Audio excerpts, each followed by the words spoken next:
Good morning, ladies and gentlemen. Welcome to the Onward Rookie Bootcamp Summer 2020 tournament. I am your host, caster, and leader of the ORB, Triple Nipple. I'm joined by my co-caster here, TFH. How you doing today? All hail the orb leader. All hail the orb leader. I am doing great today. How are you today, sir? Doing pretty good. We did have a couple of changes since yesterday, so I'm going to fill in everyone at home, all the folks at home, as it were. We only have 5 teams as of right now, so that's what we're going to go with. We're still going to run 5 maps, so one team is going to get a bye each round on the maps.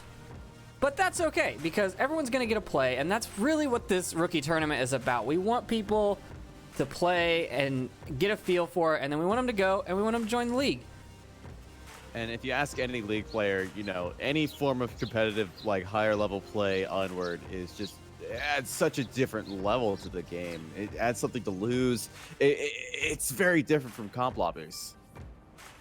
Oh, yeah. Very, very different from comp lobbies. I mean, I don't even know how to explain it. It's just so much better. The pressure is there, and it becomes addictive, I think, is the way to put it. So we're going to start off. We're running this kind of like the wild card. Yeah, it was like the wild card. So we're going to run Downfall first. And we are watching the Hornets versus Genesis right now. It does look like everyone's in the lobby, but they had to do a quick reset, so I'm not sure what's happening.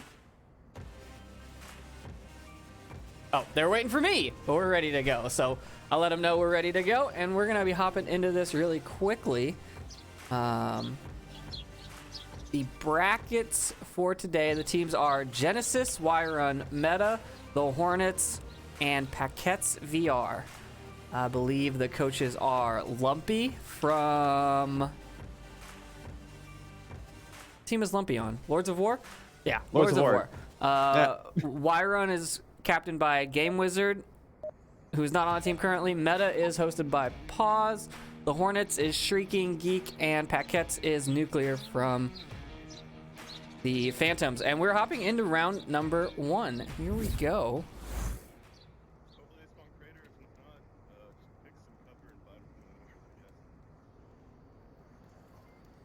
Not sure why Genesis rolled in with 4 players, as they just had 5 in the lobby.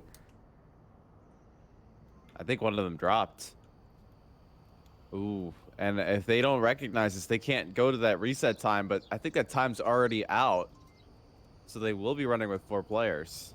They're pushing out pretty far on their defense. They've got 2 going, or 1 going for Center Hotel, 1 going all the way down the road, going into, it looks like, Lower Dumpster. The spawn for the Hornets was in the crater, and they're taking advantage of that, flanking around both sides of the map, not being able to be seen. They using that crater and the valley to their advantage.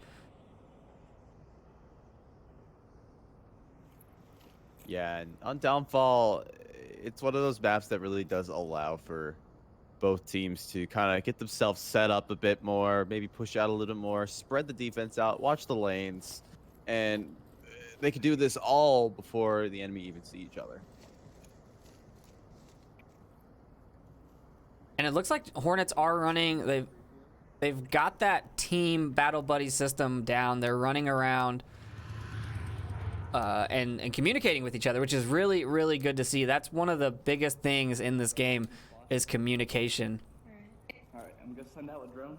Listen for. Yeah, I think, like, quite honestly, a lot of people think that Onward is just a game of map knowledge, and it really isn't. It's about what team can communicate effectively where they see each other's positions being at. Oh, but the communication aspect comes into play here as Crispiest Nuggets takes out C3PO. No. A team kill. Oh, that is very rough. Weren't all 3 of them going south? That is, we get it. Everyone's new here. Everyone's I thought a little fresh to all this 3 of them game, were going but south. sometimes even the rookie errors can come out, even at the higher levels of play. I shoot Landon all the time. Oh yeah, I mean, who doesn't? Sometimes it's on purpose. Oh, I shoot Evo and GT too. So So Dyslexic is launching a drone, which is something we don't really see a lot of people do, let alone new players do. It's I just know we see Rome do it a lot. we do. We they've see some people incorporated that have like set up their entire strategy around that, but overall, it's not a very common utility. Yeah, the drone strategy is still kind of in its infancy. We're seeing people really begin to heavily consider it as a very viable strategy if you know how to fly it. And also there is the ground drone, which I don't know if it's being included this season or not. It probably isn't because there has been a major patch, but that'll be a game changer too once that gets fixed as well. Yeah, so I think the biggest thing we're going to see here today is we're playing on Downfall, and with a bunch of rookies in the lobby, time management might be the biggest issue. Looks like Valor's identified a position, but is not able to make those shots line properly up. He might be able to get himself a crispy nugget if crispy... Sometimes I don't even know what I'm saying as a caster, just with these names.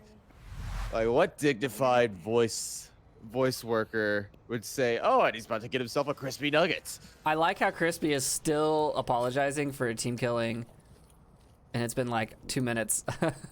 At least you know he feels really bad about it. Yeah, the objective isn't really that defended. There's 2 defenders watching it, Bandagrab and Valor. Oh, Valor. But if either one of them goes down, well, I guess they still have coverage if one of them goes down, but they're starting to push now. Hornets coming down from the North Hotel.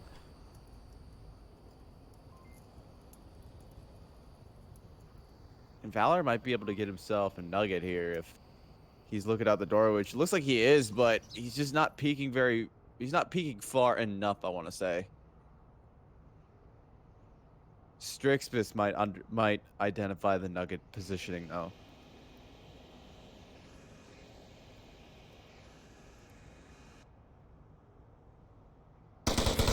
Shots ringing out. Ooh, Dyslexic is able to make it back into cover just in time before any lead could come his way and finish off his first round, but that kind of locks him into a position now. He knows that he's being watched, and the rest of the team understands where his position is too, but they let Crispius get down around Bandagrab.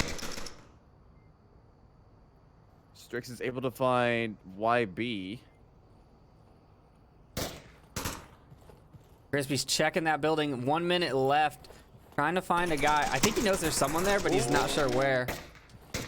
And he runs out. Yeah. Strix is able to find Bake K when Bake was trying to get the reverse of that. Crispy's on the objective. He's inside the building. He can cap from in there. Oh, wow. He's got tablet out. Valor's taken down. He's tablet out, but he has to move out. You can't cap inside that building. You actually have to go just a little bit further out. He's able to find Bandagrab with the rotations coming out now. 3 members of Genesis are still up, but they are not aware that the objective is being compromised as we speak. The Nugget might be able to get the 7-digit code in and get 2 points for Hornet if he can do it in the next 20 seconds. Wow. And she will. And the Rejoice comes out from the Nugget. A solid play and a great comeback from a team kill there with the cap on the objective. I did not see it going that way. He felt so sorry that he had to pay it back to his team, and I think he's done a little bit more than that. But you know, sometimes in Onward, a ritualistic sacrifice is required to get the cap gods on our side. You know, This is true. Sometimes you just have to kill a teammate. as long as you go through the proper ritual, you'll be fine. But a lot of people don't, so that's why team killing is looked upon as a bad thing.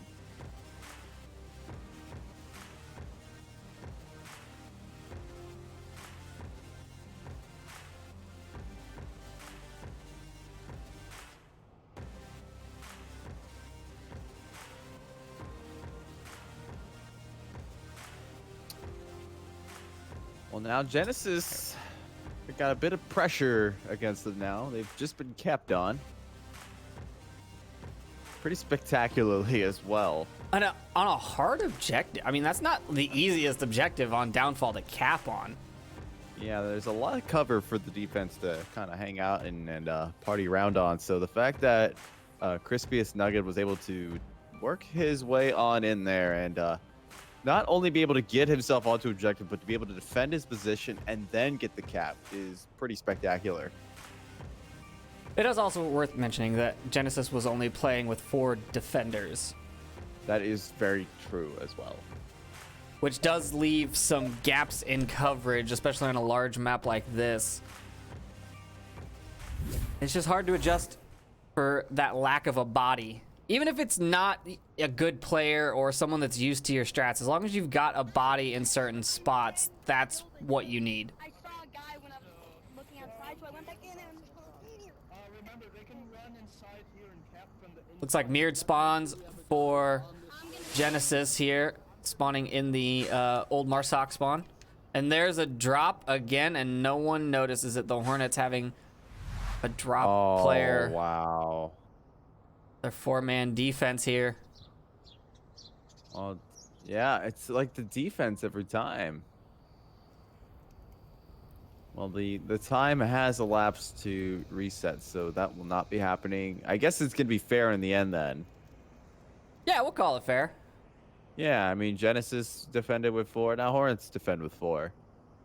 This is exactly what Genesis need though. They just got capped on because they didn't realize that they had a massive gap in their defense, and now Hornets, maybe they don't realize it either.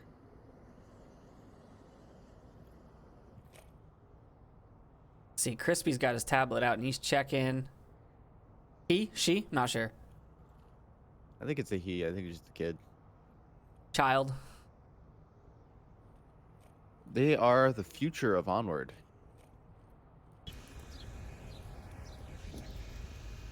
Bake up on the center floor of Center Hotel. Top floor of Center Hotel, sorry. And that's a really good spot. You've got a lot of Overwatch on the entire map, but you have to be really good and quick about your peaks or be very aware of where you can be shot from. Shots ringing out. Yeah, that hotel is kind of the centerpiece of the map. So, peeking up from the centerpiece of the map, all eyes are on you. Crispiest is able to find resting AOS.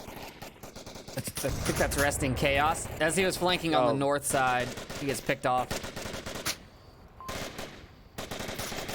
Ooh, and Valor almost takes a couple shots to Oh, his no head, but he's able to duck down just in time. World reigning dodgeball champ of this season so far. Bake still sitting up on the Center Hotel. I don't know, if I was him, I'd kind of let these guys come out from cover and wait until they're in the open and then take a couple of them with me, you know? Yeah, and a lot of people actually choose to go in to where Big is in order to position themselves for the attack. So if he just stays quiet and just stays where he's at, he can get himself a couple easy kills. Yeah, they've got 3 members inside lower dumpster now. They're getting a little stacked up, which is expected. I mean, I remember my first beer. Oh, and Dyslexic with a long shot picks up Strix. Very nicely done. Waiting for the right opportunity. Communication really good on the Hornet side here. They understand that the attack is coming from the south side. All eyes are focused down. Vandergrab is beginning to move his way on up to the hotel. I think he realizes and understands Bake's positioning. That flash could have been good, but it just fell just a little too short. But ooh, all eyes are on Vandergrab as he tries to make it across. He does take a shot to the legs, but doesn't stop his roll. Now he works his way on into the middle hotel. He has to worry about Dyslexic Dazzler. Dyslexic is focused elsewhere, so he is able to make it up into the hotel for the time being. Now, Bake has to realize that he has company coming his way. Yeah, I think he's ready for this.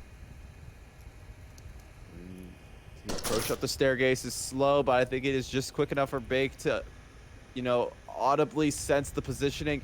The lasers are lighting up here. That draw happens, and Bake will be able to defend his position. And now it's up to Valor to work with the center hotel here for now, along with one other, but the force is dwindling on the Genesis side. Yeah, Valor now gonna have to rush up and try and take the top of the hotel. I mean, that's two. Even if Bake goes down, that's two people that you committed to that approach. Yeah, and it doesn't become worth it at a point. We'll do it. The lineup happens. It's a trade, but Valor actually will get the slight better situation out of that. He can get res, but he has to rely on his friends. Slip. I give up. He has to rely on Slip to go for the res. Slip's gonna go for the long cross. Is able to make it once. He's gonna have to do it again, and the question is, can he get lucky a second time?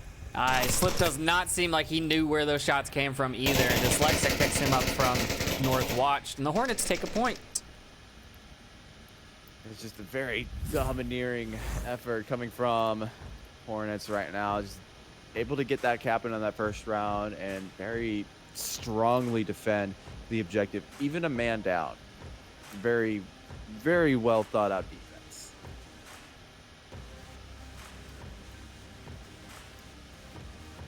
And now we're gonna move objectives to the Heli Bungalow. We didn't move it very far. Nah, they like to stay within the area, you know.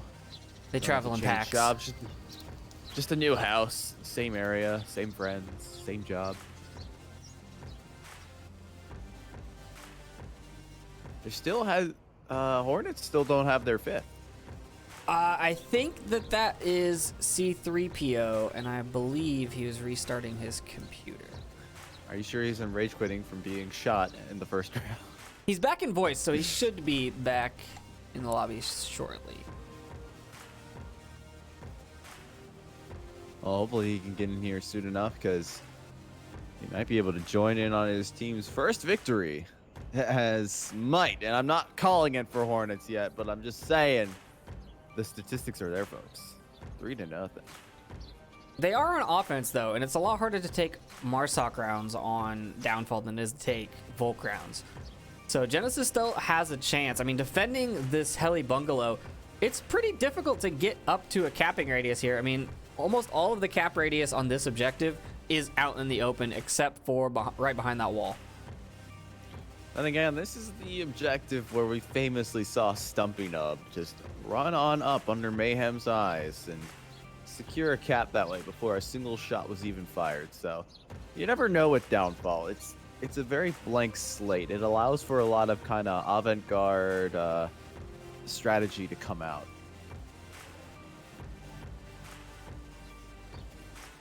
I think Stumpy just wanted to show off. He also used a shotgun on Downfall and got like 3 kills. So, you know, if anyone can do it, Stumpy's a statistical anomaly, okay?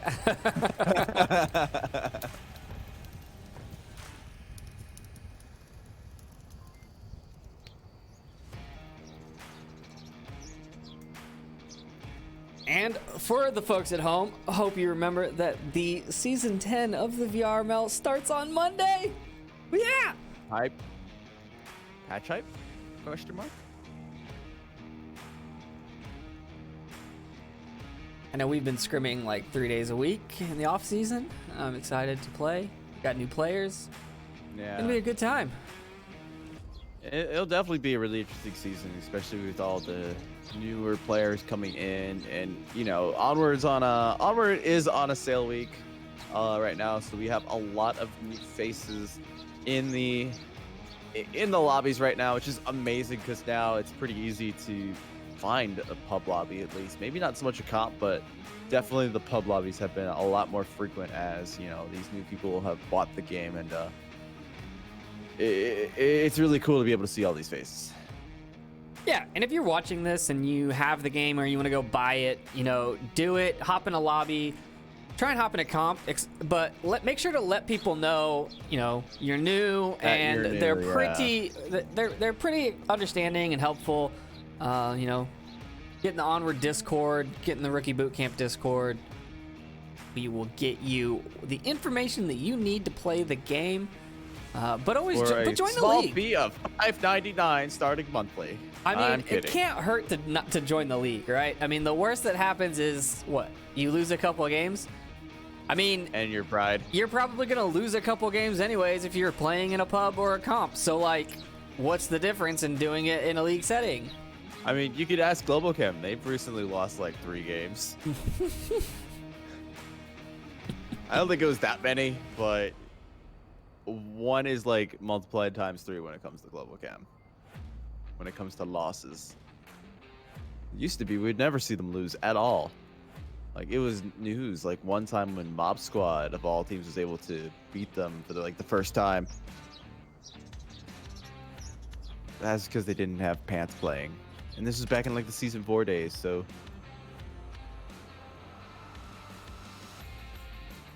Alright, I gotta adjust my volume still. Apparently it's still too loud. Oh, The shooting was very loud. It sounded louder to me than it ever has, and I haven't touched my settings since last season, so... We'll see. yeah, I think a bunch of settings got readjusted with the Windows update.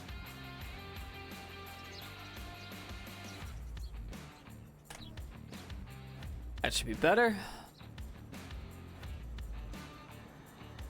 All right, what are we waiting on? I see 3PO said that his headset is not working correctly for some reason after restarting his PC. God damn it, I got a canker sore. We aren't live, are we?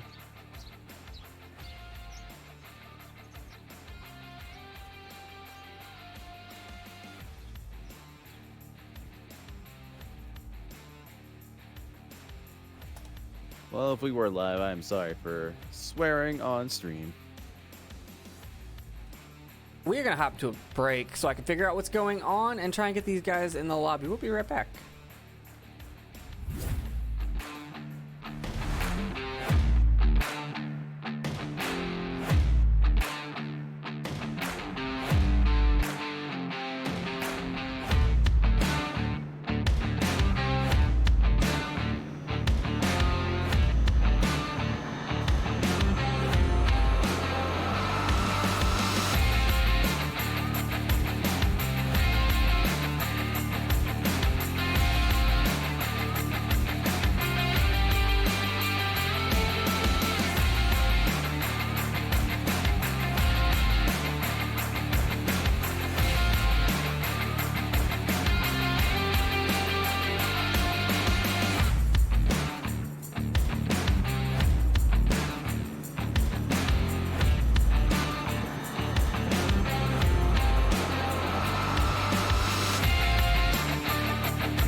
All right, we're back. We have 5 on 5. Nope, I spoke too soon. Yep, no, we have 5 on 5. It's all good now. Yep. I only see 4 dots. Hang but on, not- the people have been dropping after round start, so let's hold our breaths here. Looking pretty good. And spawn boxes are lifted now, so it looks like that we will at least start with 5 on 5. And it's just setting up their defense. They got Valor on objective building. Bandergrab going for a pretty aggressive push up to lower red truck. Is he going to keep going? No, he's going to tuck into that building. Nope. He's going to keep going. Making decisions. It's a little hard, you know. Weighing the a lot pros of and cons. pressure at the beginning. Yeah, it's like, do I go here? Wait, no, this team likes to go over that side. That means I'm going to be exposed over there. So it becomes more of a logical decision. It's a lot the of, first second, if they haven't spawned, then- if I haven't got shot at, then I'm good to go because they haven't shot. Like my experience with the whole thing is that you finally make the decision on what spot you're going to take up, and you're thinking about like what's going on. Boom, someone's already there. Like your teammate is just already there. It's like, damn it, I just went through this mental exercise and now I have to do it all over again. I see Hornets have Broccoli in the Marsoc North dark room, providing Overwatch. Where did the rest of the team go? I see... Oh, they're all over there. Okay. All 4 of them went north for this objective.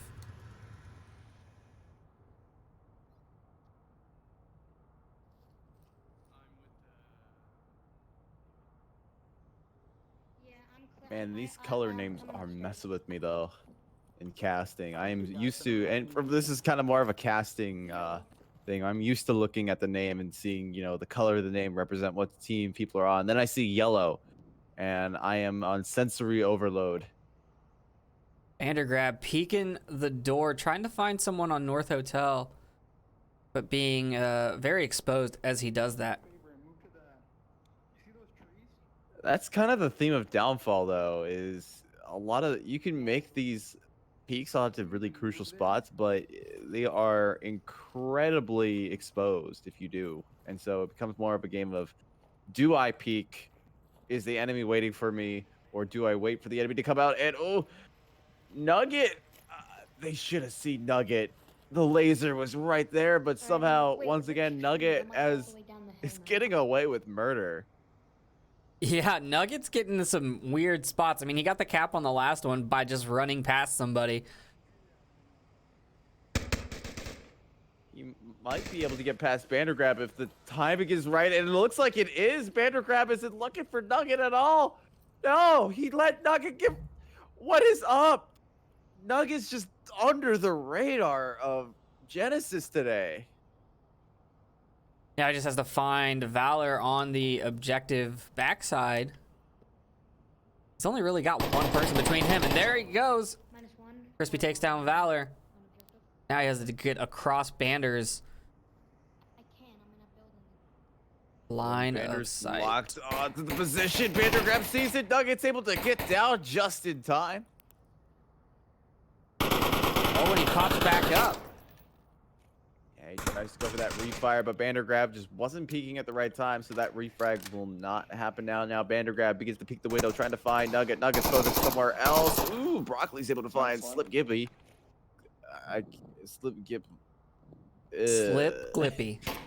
Slip Gibby. You know what? I'm just gonna call him Slip. A bit of a rotation coming down there. Oh, Nugget, see. Yep. All right. I think he confirm. saw it, but he Nuggets got hesitated. Vandergrab. Yeah, he got Vandergrab. The reinforcement comes in from Dyslexic. Now C3PO is going to have to go for that one. I don't think C3PO is ready for it, but now he is. He has the gut. Oh, They're on no, the I'm same sorry. team. They are on the same team, and that, like I said before, Pushing up, guys. those colors are messing with my mind right now. Chaos finds Broccoli on the south side, but the objective is pretty open, and if Crispy can get behind the wall, he double taps Valor, who was calling him out. Now all he has to do is get prone and get behind that wall and make this cap, and they could go for a 5-0 victory. Just gotta stay low. Oh, but he goes down in the open. Ooh, rip. Big rip in chat. Crispius was able to use up all of his luck in those first 2 times, and it worked so well. But now I think he's cleared up enough of a route for his friends C3PO and Dyslexic and crew to be able to work their way toward the objective, especially as Dyslexic charges into that building there. He's gonna have to fight Strict here. The meeting happens right now. Dyslexic gets the better of that one. Now he's going inside the building, even though objective is right there. Oh, I think he understands the mindset. I think he's just being super cautious right now. He's expecting more defense on the objective, but I think they're suppressing him. I think we're seeing some pro strats here. They're going to try and go for the cap. oh, yep, Dyslexic is tablet out. Resting Chaos is able to find C3PO, but it might be too late if he's not able to get this rotation. And no one's stopping.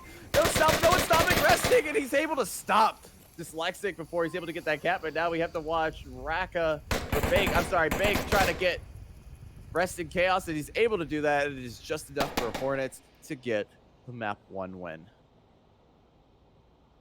Yeah, wow. Some great plays there by the Hornets. Taking downfall 4-0. You could definitely tell that whoever is their coach definitely put the work in, shared some of the knowledge, and I'd hate to say it too, but I think there's a lot of luck on the Hornet side. The fact that Nugget was able to just slip by so many enemy positions consistently is just messed with Genesis so much. They were expecting him to be in one place, but then the moment that people started going down in really weird places, it really threw them off.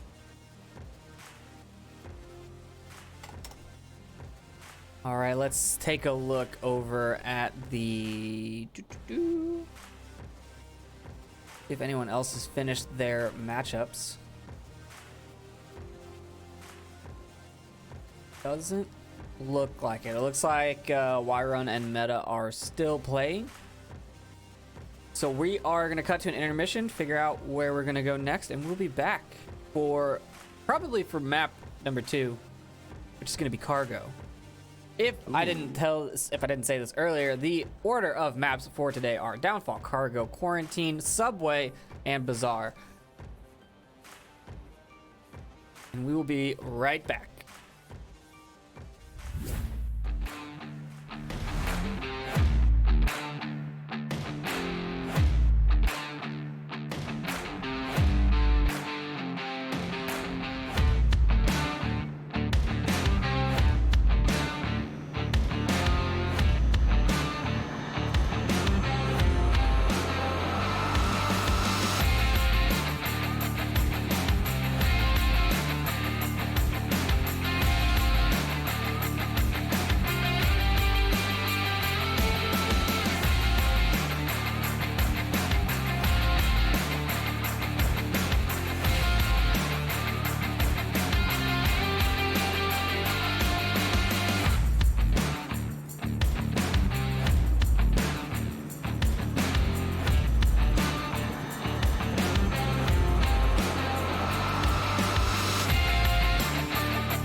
We're back.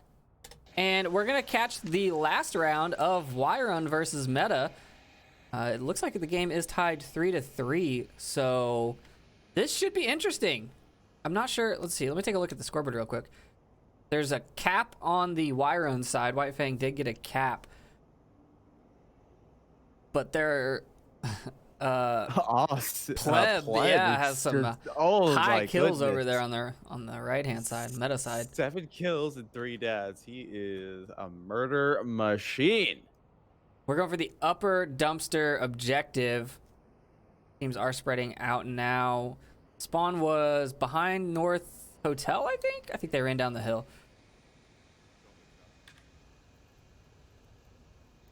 Android. You have some.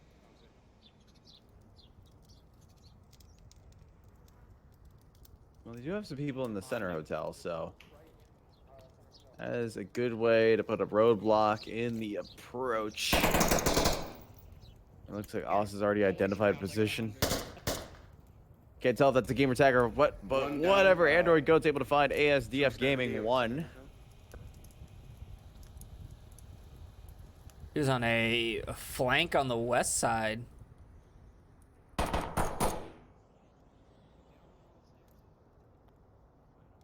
Yeah, it's a team flank. We don't usually see a single flanker go around, not a double, but who knows? Maybe having the extra power on the flank is going to be overwhelming to Wyron.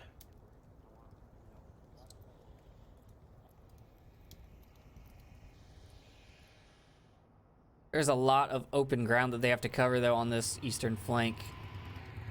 And it looks like one of the defenders is on the oh no, I'm sorry. They're in the watchtower, the Overwatch nest. Not White Tower, but the 2-story next to it. Forget what the actual name for it is. Your callouts are killing me. I know, right? I think it's called Overwatch. That's North Marsoc. Which one are you talking North about? Marsoc. Which? No. Are you talking How about is the that east north? flank? No, I'm talking about in the south. Oh, the two guys that are running up on Seaquick here in the east, in North They're Marsoc. in North Marsoc. Yeah, that's fine. I was talking about the defender all the way in the south. Yeah, that's South Watch. Yeah. I call it Overwatch, but yeah. Now everyone knows my callouts. Oh well. I think he's just putting shots out to distract. Yeah, a couple of those went out, and it's been largely quiet for the first 3 minutes of this round. Oh, Oz is able to find Android Goat, though. Seaquick has a C4 here on camera 1. And a pistol.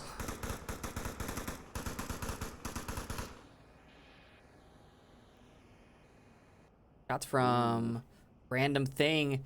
He's got that bipod out. You don't see that a whole lot because it does force your head to be exposed to get those shots. But he's got a 2x and a bipod, so I haven't seen that combo.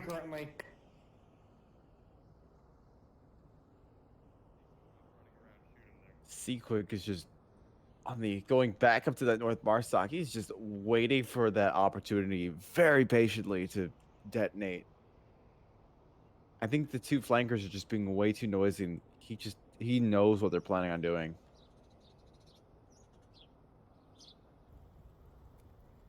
Meta are currently on a bit of the downturn here. They have already lost one member. Wyron have technically lost one too, but he is resable, so they could bring it up to a 5v4 in their favor. And that would be a very risky res. He's in Center Hotel, down on the second floor, right in front of a window. Hey man, it's a rookie tournament. Anything's possible. That's what I would use for bait.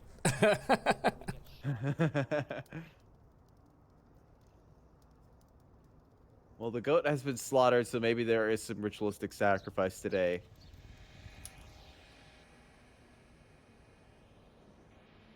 But aside from that, everyone is just holding angles. We are now in the final 2 minutes of the round here. This could be decided by time management.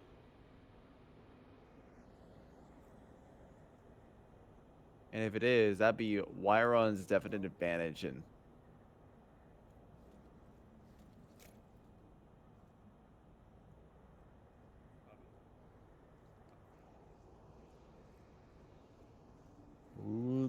rotation comes around from Oz. He is not spotted just yet. Oh, quick. He's able to find Blizzard Vark.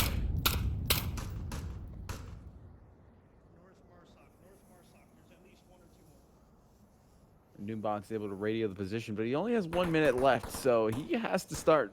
He has to get a move on right now. And So that was Quick is quick in no radioing rush. that out. oh, my bad.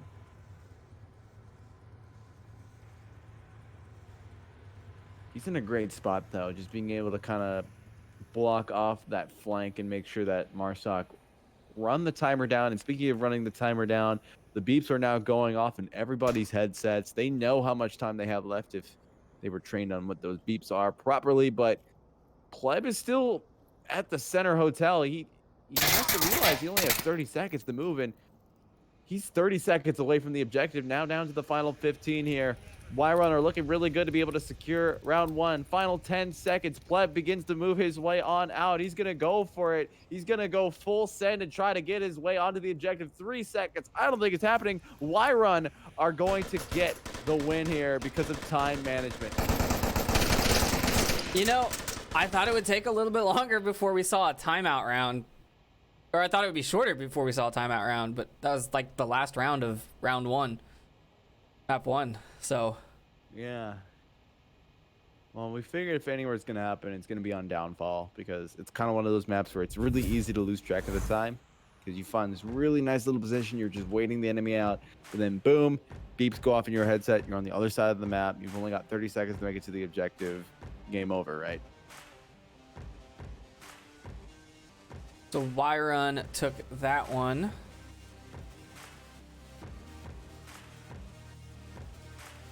Right, again, go 4 to 3.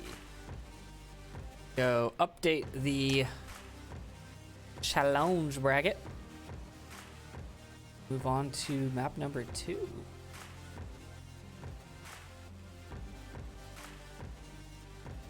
Which is going to be cargo. Can be a nice change of pace after a very, very long range map like this one. Yeah, and we're going to be casting Paquette's VR versus the Hornets, because Paquette's had a bye on the first one, so this is their first round. So we're gonna go follow them, and we're gonna cut to an intermission, get everything set back up, and we'll be right back.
All right, we're back. We're gonna be watching Paquettes versus the Hornets. I really hope I'm saying that right. It's Nuclear's team. And we're going to Cargo, so this should be a little bit of a change up. The reason we did the maps in this order, we took it from the VR Master League, but it goes large to small to large to close quarters. We actually replaced Subway. It was originally Suburbia, but we switched it to Subway because decided that it's more fun to watch and more fun to play, honestly. And then it goes back to Bazaar, which is like the middle of the ground. So that's how we chose our maps for today, to get, you know, teams the best of all worlds. And we're hopping into it on round number 1, half number 2. And Cargo is going to be a little bit easier for these newer teams to play because it's one of the more played maps. They're going to have more experience on it, and it relies a little bit less on the strategy than, say, Downfall does. So this will be very interesting to see both these teams go at it on this map. A C4 comes out early right there in the middle. Free fire and a trade. Zoneth and Broccoli trade. And it looks like Backheads right now are just holding angles. They're not trying to get too aggressive with the defense. They're not trying to get themselves stuck away from the objective. They want to be as on objective as they possibly can. Dyslexic moves his way. He identifies the position of Javis, but he's trying to find the angle. But Javis is going to be able to find Dyslexic before he can do anything about that. Now it's going to fall on to Nugget to be able to find that position. As a matter of fact, I think Nugget should have been the one to find that before, but that is just not how it played out there. Yeah, Javivi on the ground there, a much harder shot to hit than if someone was standing. You don't always check the ground when you peek a corner. You check for, like, you know, chest height. Crispy did make it out of the tunnel with the shield. With the smoke and everything, it makes it so much harder. But now the peek happens there. Techno is able to find C3PO. Man, that droid is just having a hard time today. But Nugget's not being as aggressive with the shield as I thought he would be.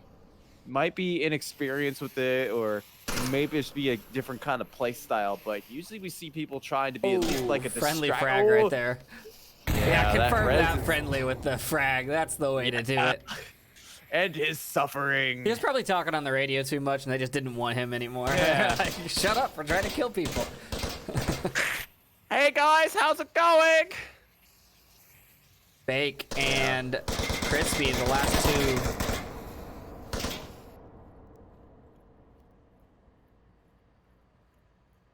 Crispy should be the one peeking and identifying these positions, since he has that availability to him with that shield. But it looks like Vegas is going to be the one getting really aggressive with it. He has slid under the enemy defense so far. He's able to find LT. Now, Packdoll's got to find this one. Nugget trades along the process there, and another trade will decide the route for Paquettes. There was a lot that happened right there. Paquettes have just been really good with their trades. They just get that split-second advantage. And that's all they need to get the first point on the board, but it has been close so far. I wouldn't be surprised if the Hornets bite back or sting back. We're going by team names. What is a Paquette, by the way? Do you have any idea? I do not. Okay, let me get Google going here.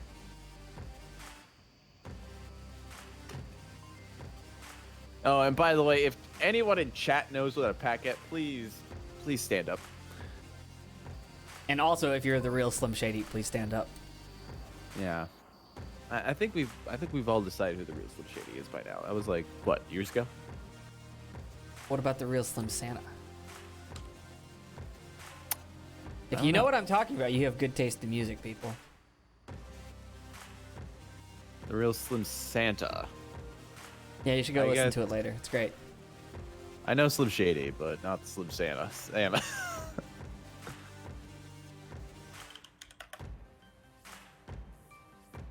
Paquettes.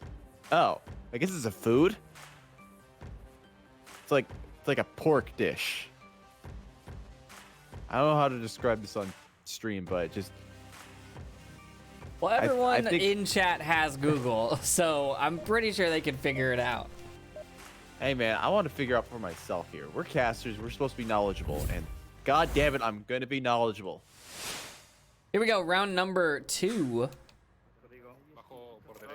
I watch the Hornets defense here. I'm gonna prep it and yeah,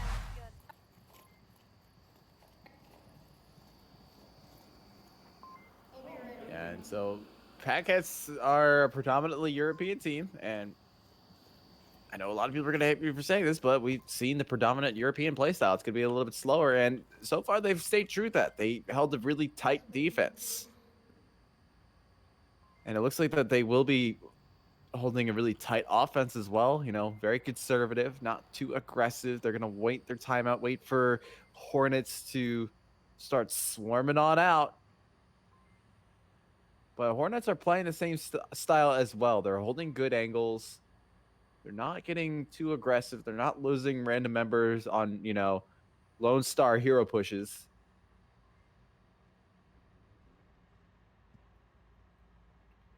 Starting to move up. Tagnol looking through the crack. LT might get blown up here if he's not careful. There's a C4 right on the ground. I think he's got to be able to disable that first. There's no way he doesn't see that just yet. Oh, he can't see it. It's outside the door. Well, he was walking down there. I thought the line of sight was there, but I'm going to imagine it's Dyslexic that has no, that. Crispy has the clacker. Dyslexic's watching the angle. Oh, this is going to be very interesting. Oh, They the saw C4 it. has been identified. Now, it has been disabled by the gunshots, but it can be triggered by a hand grenade. Flight is able to find Zoneth. Ooh, Broccoli swings around there, is able to find Javiv.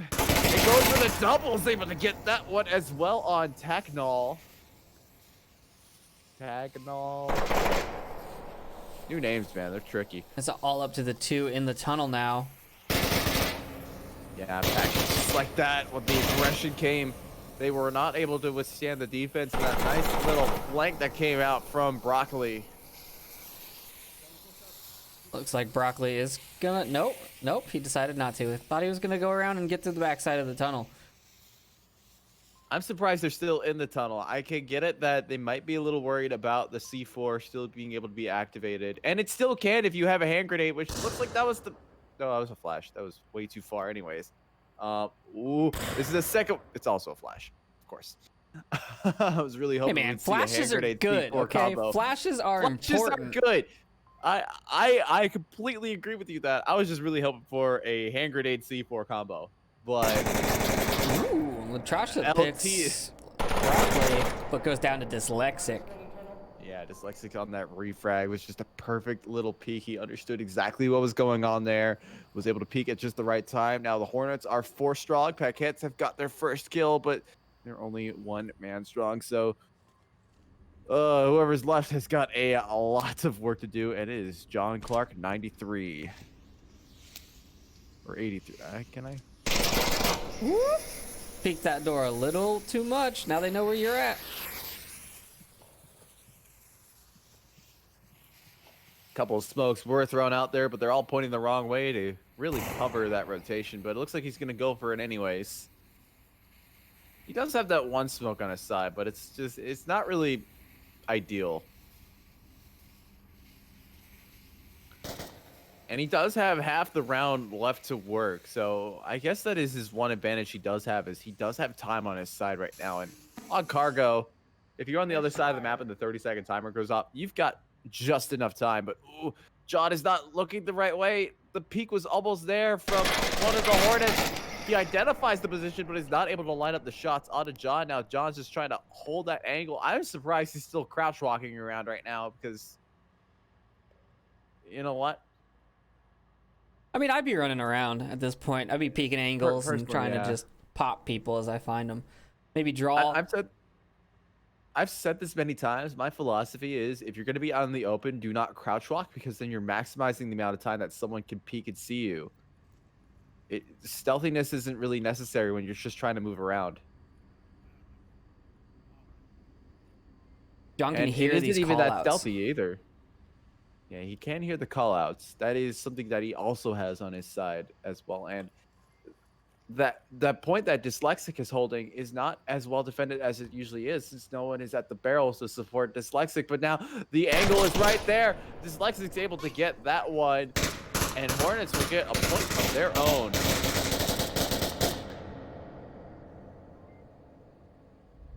Yep, tie game 1-1 now. And we move on to the next objective, which is going to be the same. It's the north objective. I'm kidding. It's a different objective. It's just slightly south. It's the south-north objective. That's the call-out for this. It's official. Don't believe anything Trip will say next.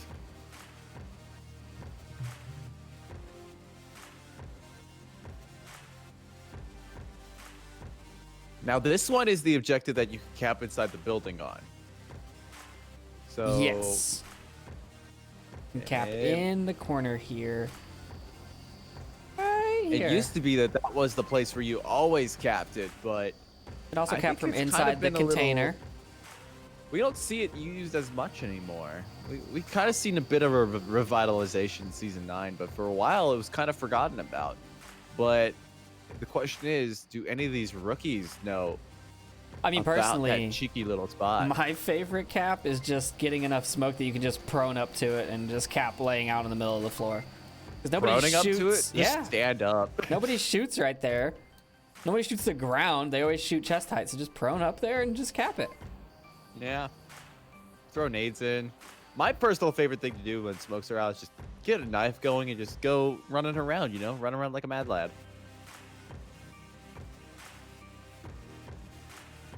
How often best does that part is- actually work for you? You know? It actually works a lot. Especially if people are trying to go for the objective. Just their tablet out. They try to stab you with the tablet. It doesn't work. Tablets aren't sharp enough. Round number 3. Yeah, can you shoot a laser? I'm gonna point my laser. Like, if you can slightly. It's really cool that we kind of have like a Spanish rookie team going on. Good smokes are coming out from the Hornets covering the cross. No one's crossing, but they're using that smoke to make them think that they are and drawing out all that pre-fire. Good distraction. Crispy and Broccoli pushing up through the tunnel again with the shield. I've personally not been a fan of tunnel pushes with the shield because of the Ooh, likelihood of a team C4. kill. Oh, technical!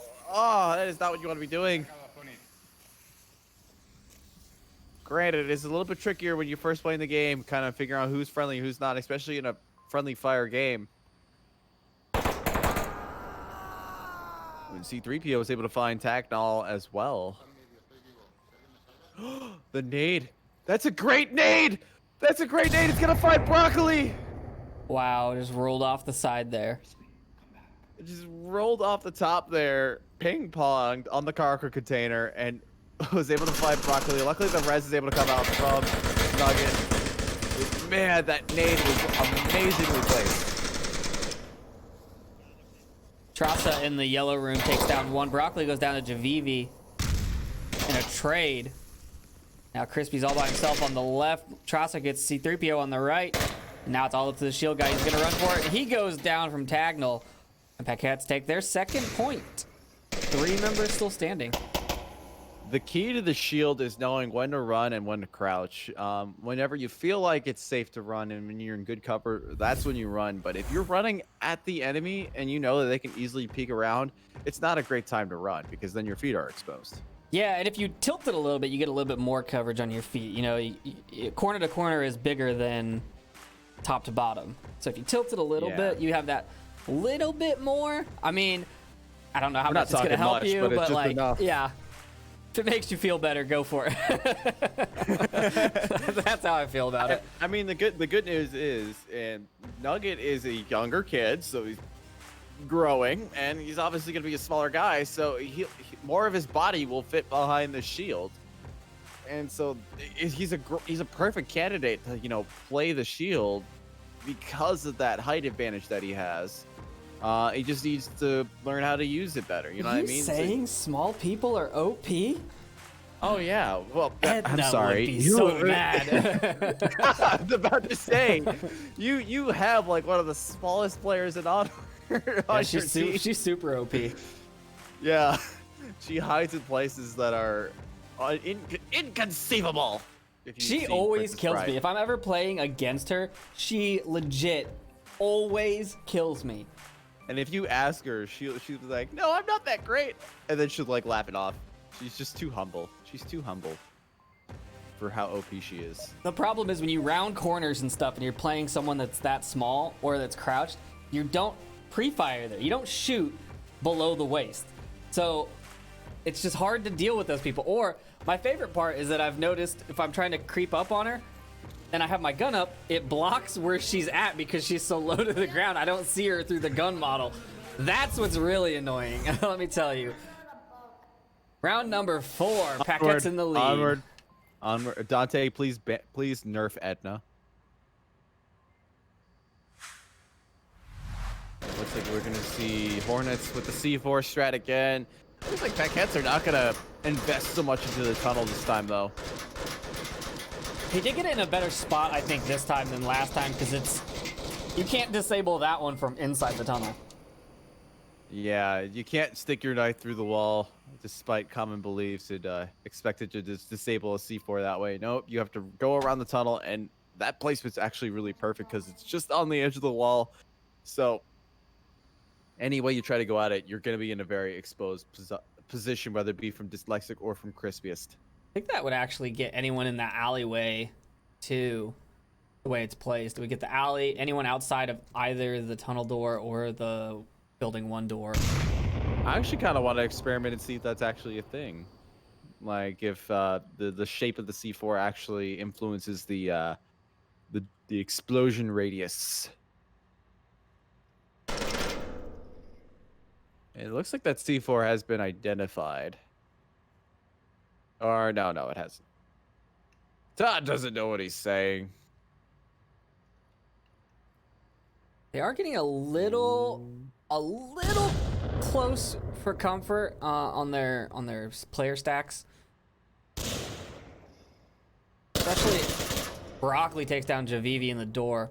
So especially on a map where you can throw a grenade all the way across it, you definitely want enough spacing that you don't lose 2 to 1 early or 1 easy nade.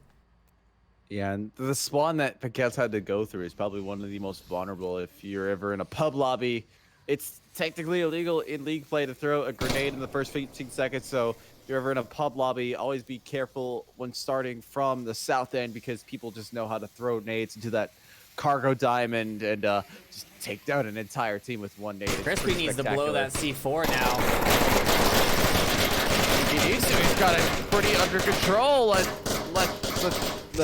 Whatever. Someone finds Crispy.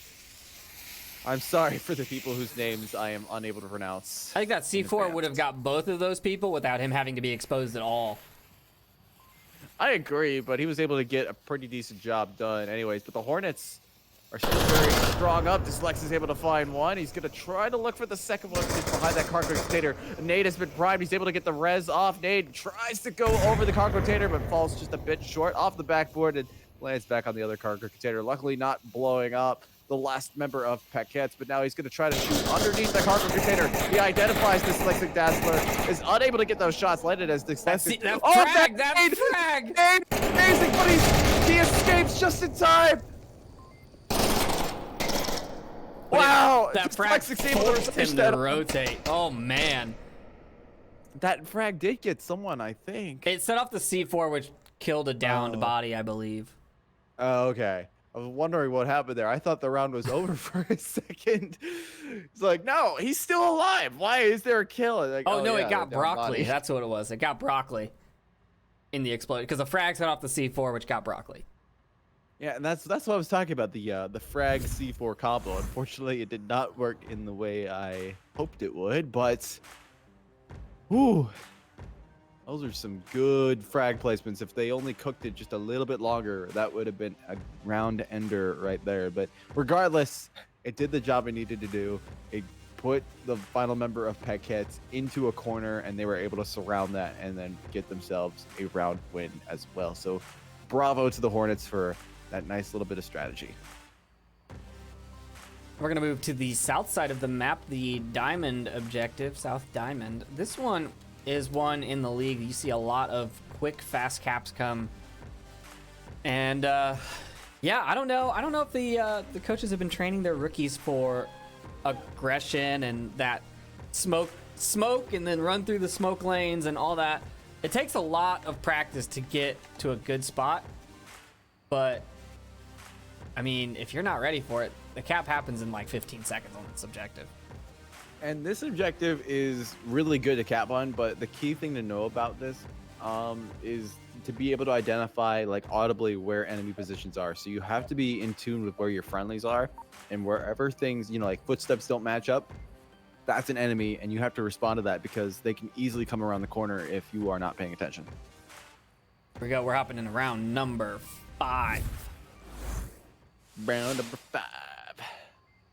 And they are all they know the drill. They are the Hornets are memorizing the code right off the bat for this one. I have a feeling they really want to go for that cap.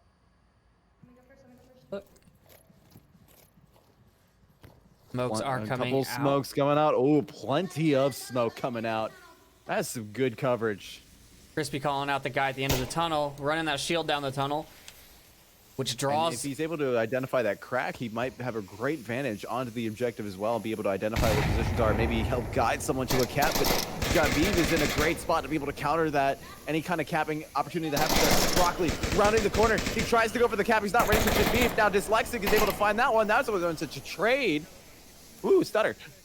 And now it's up to the people in the tunnel to be able to clear it out there, but Zonic is running away, trying to be able to take down the shield. He's able to get that one. He's not ready for the big refrag. Crosser calls out the tunnel, goes down Dyslexic to Bake. gets rezzed as well. Dyslexic is rezzed, so now they can try to go again for cap, but the defense has rotated properly, so this is great for preventing caps right now, especially with having that one dude in the car container. C3PO is able to defend that, and now it's all up to John Clark to be able to try to stop a cap here, but if Dyslexic's quick enough, he might be able to get it, but no, they opt to go for the kill instead. Hornets will go 3-2. It looks like they were actually still trying to go for cap, but I don't think they really could have because John was rotating in way too quickly anyways. I think they could have. As soon If as they're quick soon enough. as they killed that one guy on the cargo container, I think I would have started pushing for a cap. Yeah, I mean, keep in mind, these are newer guys, so, and I'm not going to judge them right off the bat, but the 3-second caps are really tough to pull off, even for a lot of skilled league players. So I think they would have at most had 3 seconds to pull it off. So that would have been a really challenging one if John made his way back to the objective. So I think the Hornets going for the kill in the end there, getting that single point was a great way to end it, because then you salvage the good amount of effort that you put into capturing that, or to getting on that objective, rather than, you know, giving a point to Paquette and sending them on to match point, which is fine statistically speaking, because Hornets have been really good on their defense. So if I were the Hornets, I wouldn't be too worried if Paquettes were on match point on Marsoc, because they've been really good about shutting Paquettes down on when they were on Marsoc. But I guess either way, when I think about it, it's kind of a win-win for Hornets, because they would just be on Marsoc with Paquettes, you know, like how it is right now, where they are in that 3-2 zone, and the other both ways is just an advantage. Math. I don't know this math. My one enemy.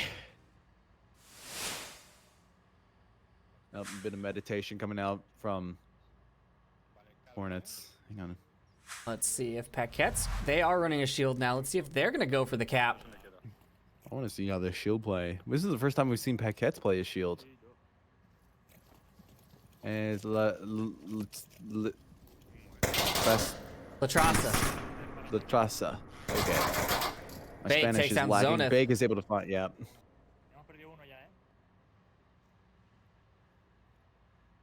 And it looks like that Latrasa is actually going to opt for kind of a avant-garde strategy with the shield, doing the flick Dyslexic is able to find Takenal. Gets a second one. Yaviv. Yeah, Dyslexic's in a great spot. That crack in the gray container is hard to hit. It's hard to shoot into, and it's easy to shoot out of, apparently. Let him pass the tunnel.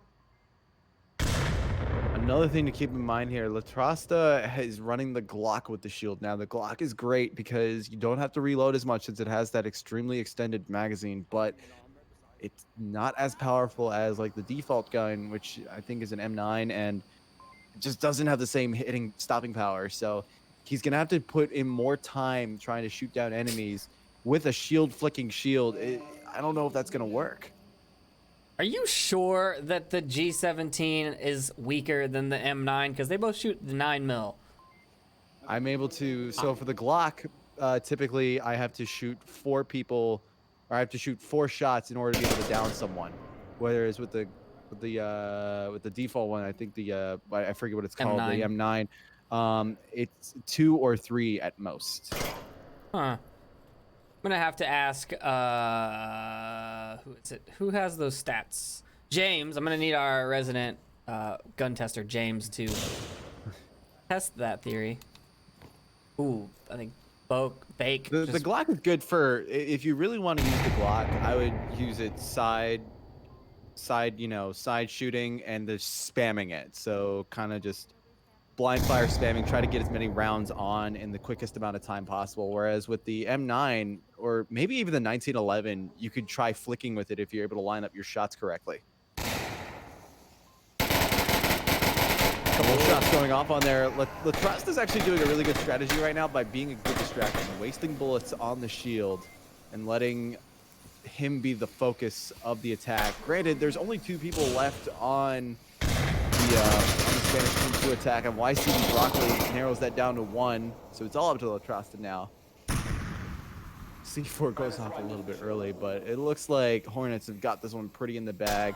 It's a Shieldsworth nightmare, having to go 5v1, and right now the Hornets are looking to get a good surround around that shield, and they do just that. Hornets will take their second round.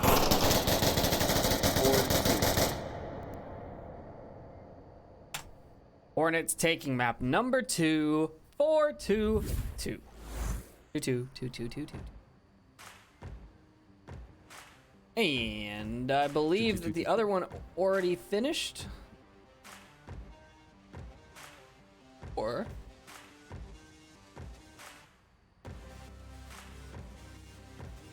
it looks like Y-Run beat Genesis 4-1.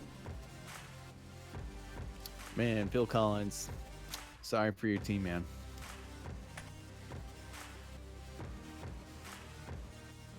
So we're gonna move on to the next map, which is gonna be Quarantine. And who do we want to watch? Let's see. I want to watch them all. How about Y-Run versus Paquettes? That sounds like a good one. Oh yeah. That's what we're gonna do next. We're gonna cut to an intermission real quick, reset everything, and get in the new lobby, and we'll be right back. Stay tuned, folks.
right, we're back. Oh, and they're kicking it off. We're watching Wow, Run versus timing. Paquettes. Let's go to the gameplay and see what we get to watch.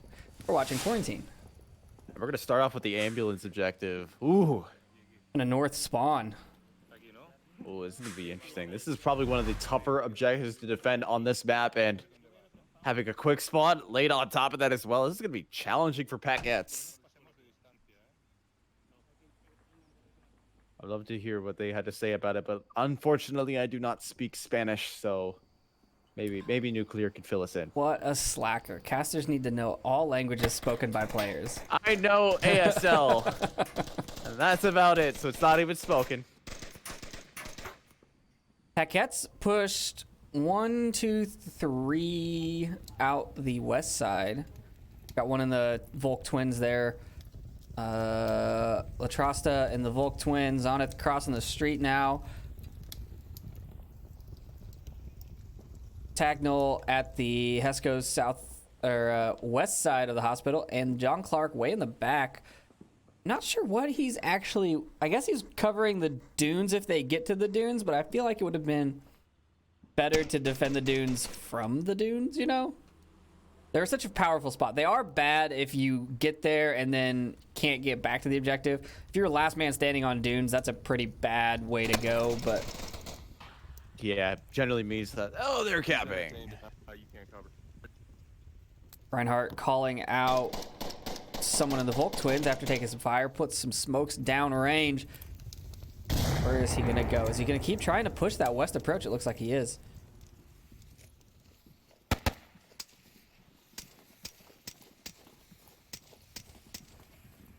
He's taking the long way around. We don't see this taken very often.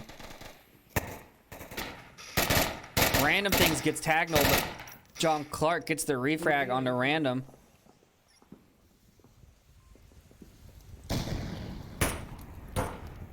C4 goes off somewhere on the map. Not sure what that was for. Still got, what, 2 guys on the roof? 1 on the roof and 1 in the roof courtyard.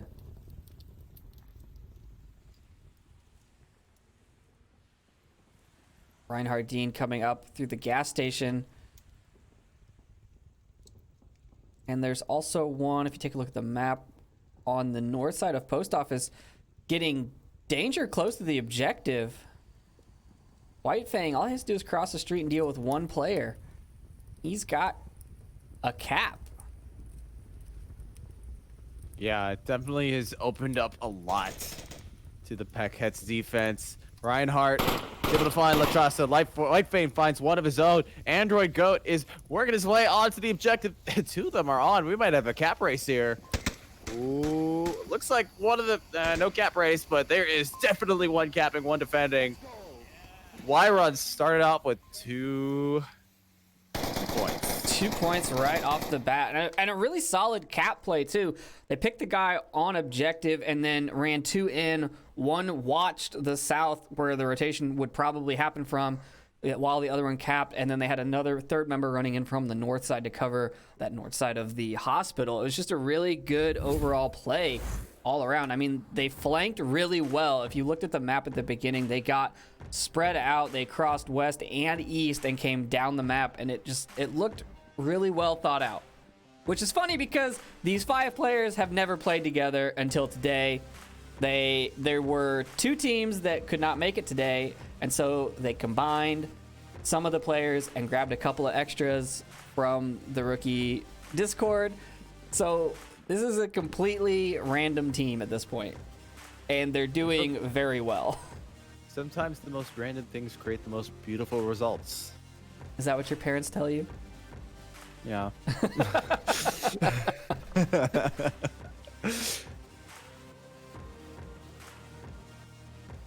No, they told me the Bob Ross. There's no mistakes, only happy accidents. Happy accidents.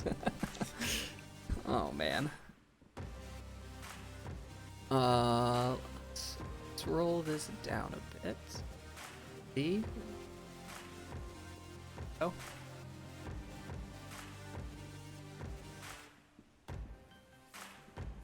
Well, Y-Run just showed the Paquettes how to do it, how to get that cap in, and what not to do effectively. Now they got to defend it Can Packets be able to snack a cap of their own? I mean, I think it's capable. Oh, it's always capable. Is capable spelled the same as capable? Is it C-A-P-P-A-B-L-E. capable to be capable? C-A... I don't... Hang on, I gotta write this down to figure this. C-A... You know what? We'll leave that to chat.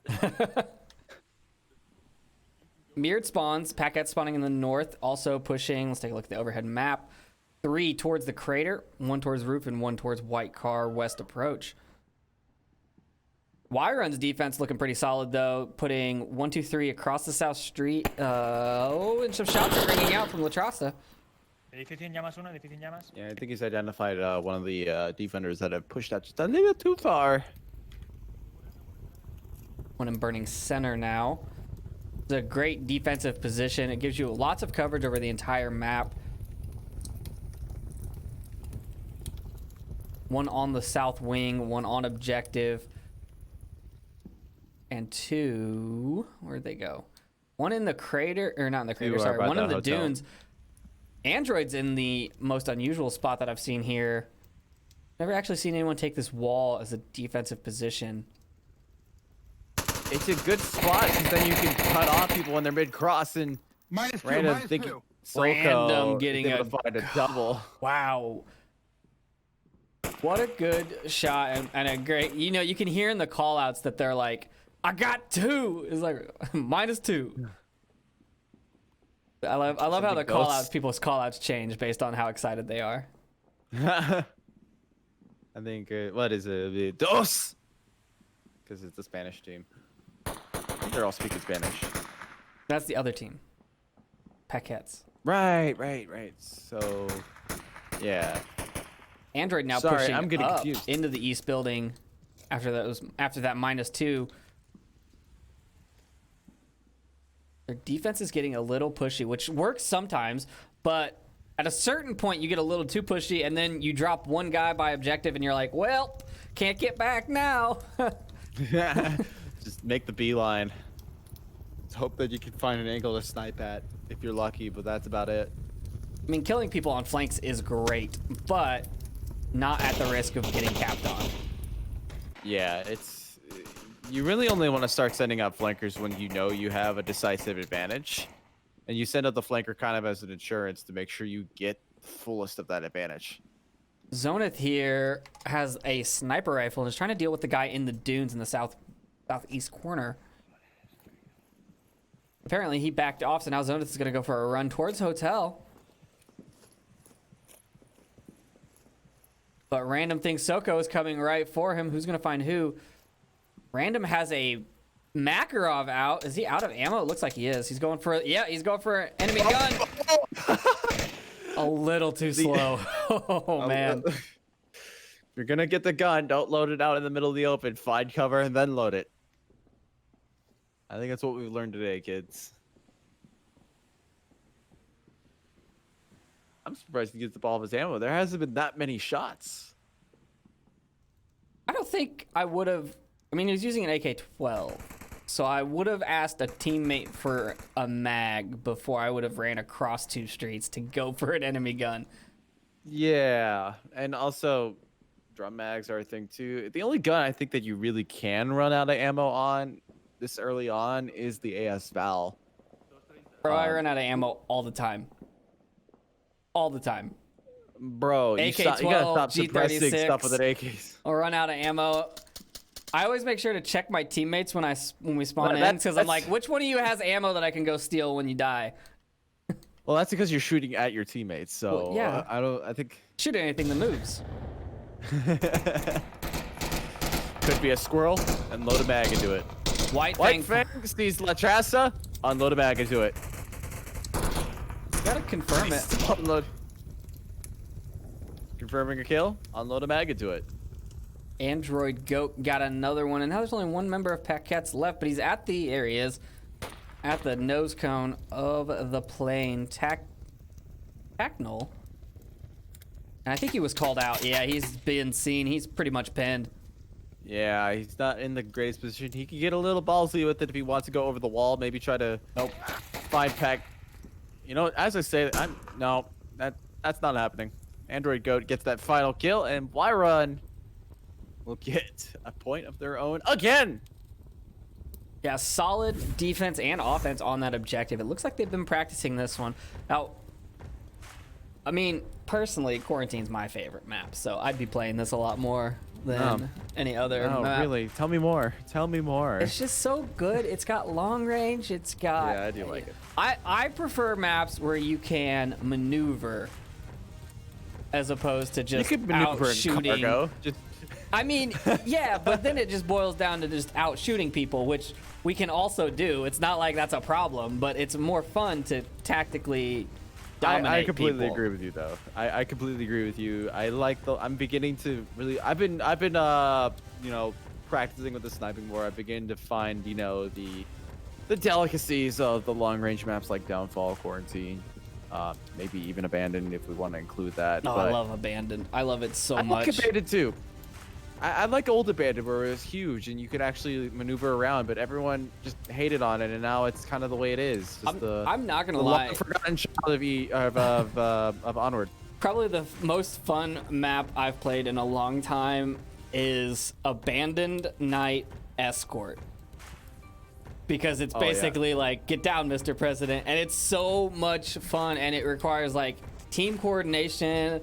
It's not just a run and gun, you know. I appreciate run and guns, for the but dude in white. but man, it's just so much fun to be tactical. I do like sniping with what is it, the assault mode, because then you just get to practice all the time. Doesn't matter if you win or lose. Yeah.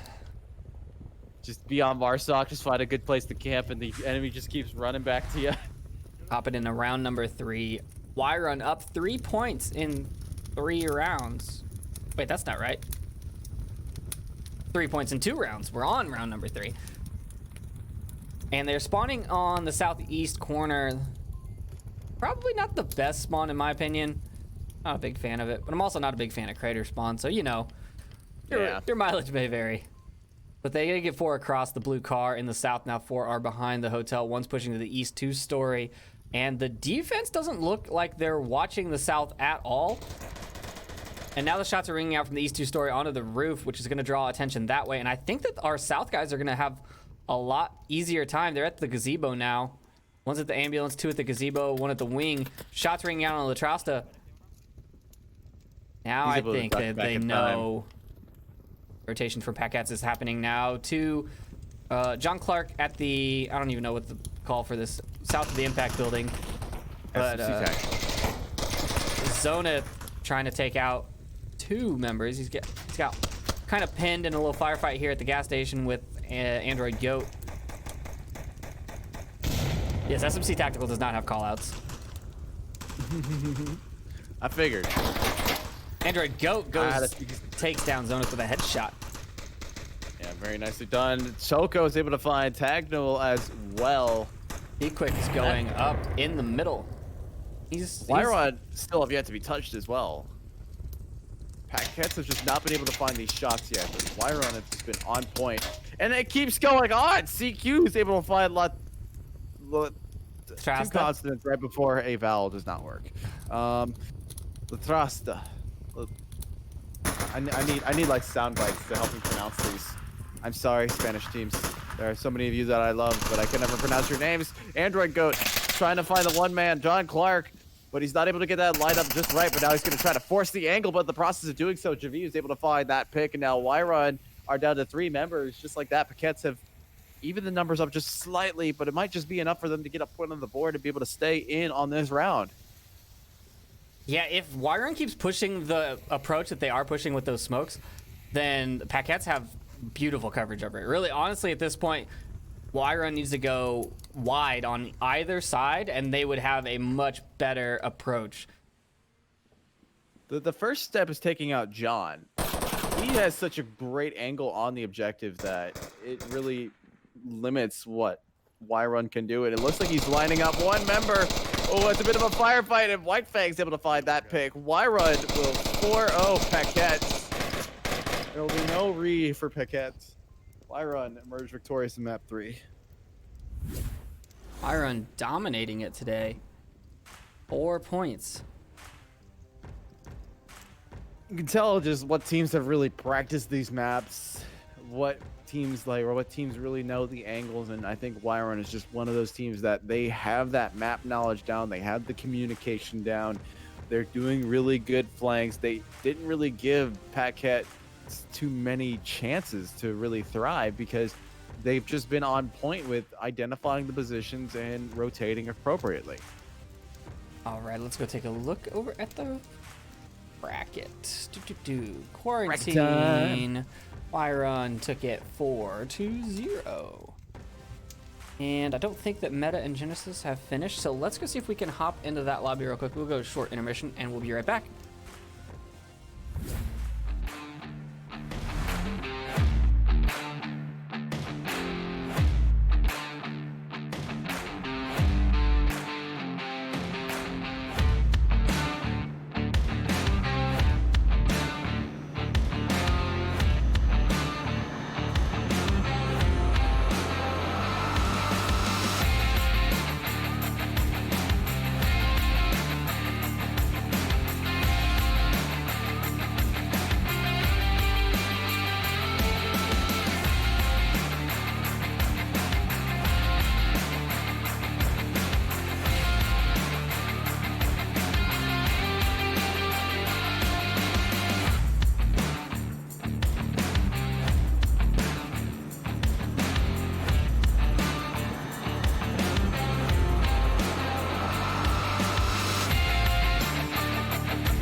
And we're back.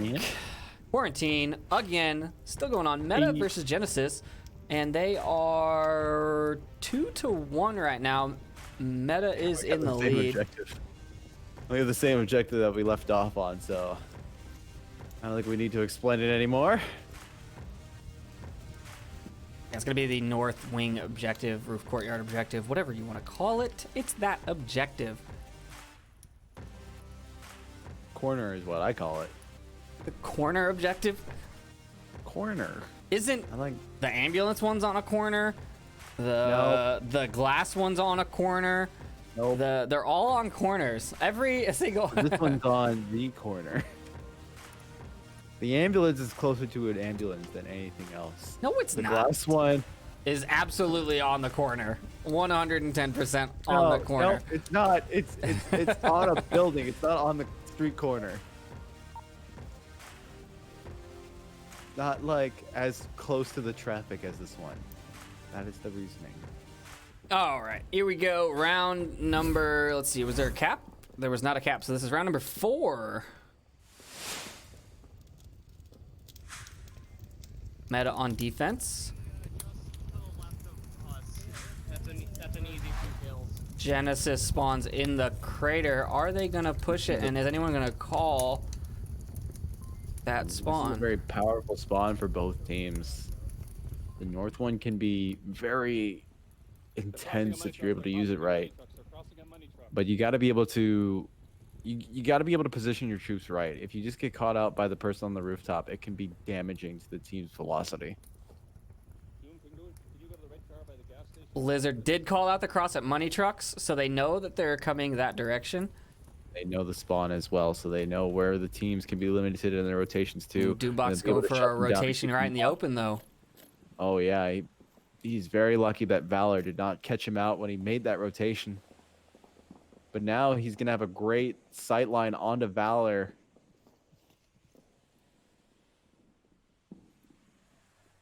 That north corner is not going to end well. No, it is not.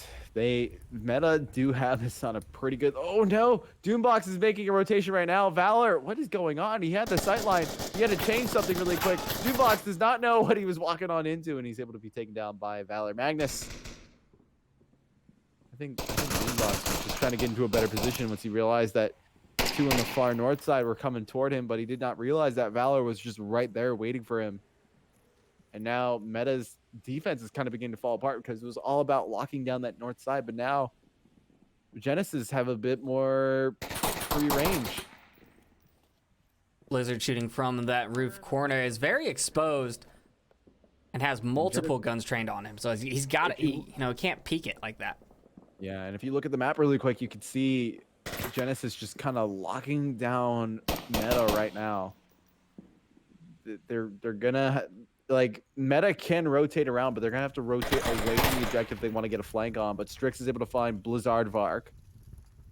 He was not ready for two more people to be up on the roof as he was tunnel visioned in on that north wall. Those two on the north wall. And it looks like Genesis is actually gonna get. I mean, they've got full control of the roof courtyard, the roof backside, and the roof. This is not good for Meta. And one of the things, going off of what you said before about tunnel vision, one of the things that really defines a league player is being able to kind of use all the senses, not to be able to focus on one target, and being able to recognize how the battlefield is changing, recognize when flanks are coming in, and how to prioritize who to go for first. And when you're really in a situation you can't handle, you should just back away. Pleb gets slipped lippy in the roof courtyard, the closest one to the objective. And now Strix is good overwatch, waiting for the rotation to come on in. The Meta defense right now is good. They've reconsolidated themselves back toward the objective. They realize that they've lost the rooftop. ASDF is able to find Strix. And so maybe they are able to win the rooftop back just a little bit, but Valor is still up there. He could still do some damage if he's able to position himself just right, but he has to know that they know he's up there. And now the flank is coming out on the far west side as Rested Chaos Fighting with Dr. Anthrax, which has a sniper, so he's probably on the losing end of this firefight. He's able to get that pick. Anthrax is definitely not ready for that kind of a firefight, like you were saying before. And now he has to worry about Ospleb, and there's a little bit of a gap where you can shoot Ospleb under that plane. Keep in mind that fuselage in the circle. ASDF is stuck in the Sarlacc pit. Oh, no, he got out. No. He's on a flank, but he looked the wrong direction. There he goes. He sees one. No, he loses tracking or something. I'm not sure what's happening with him. Yeah, Ospleb was able to get that one underneath the plane wing, and now Bender Grab has to recognize that he's the last one up. B, he is getting sandwiched in by ASDF and Ospleb. I don't even think he realized he was shot at. He doesn't know he's being sandwiched, and ASDF will get the third point for Meta. A very good little rotation at the end there. It was not looking great for Meta at the start. The positioning from Genesis was looking really good, really strong. They had each other's back, but the moment that they had to change up the game plan when the rooftop was lost was when Genesis began to fall apart. They were beginning to not be as sure of themselves when they lost their numbers, and Meta began to have some free movement available to them, and that is what really screwed the pooch on that one. Meta were just able to outmaneuver Genesis.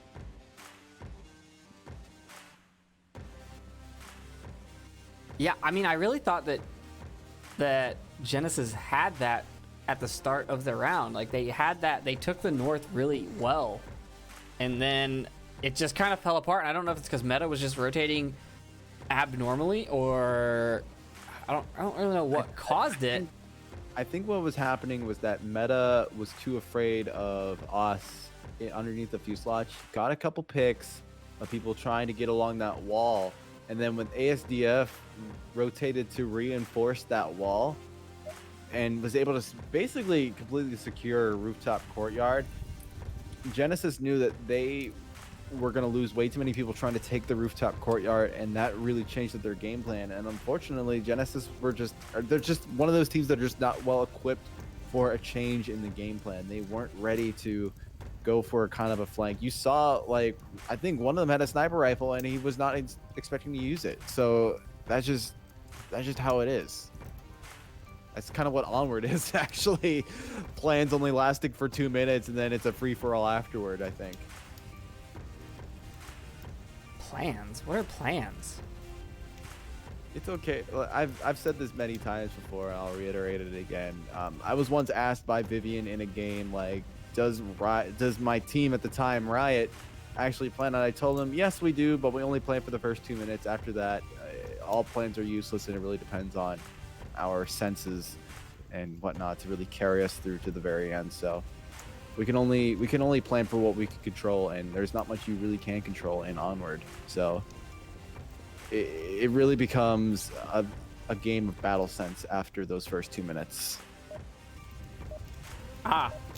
Okay, so Latrosta is Lieutenant Rasta, is what that stands for. So just call him Rasta. Rasta, okay. Okay, that makes so much more sense. Thank you, whoever told us that.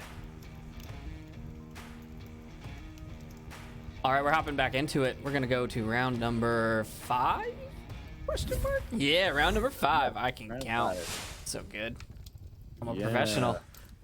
He's a professional Onward player, people. Genesis defending glass building objective.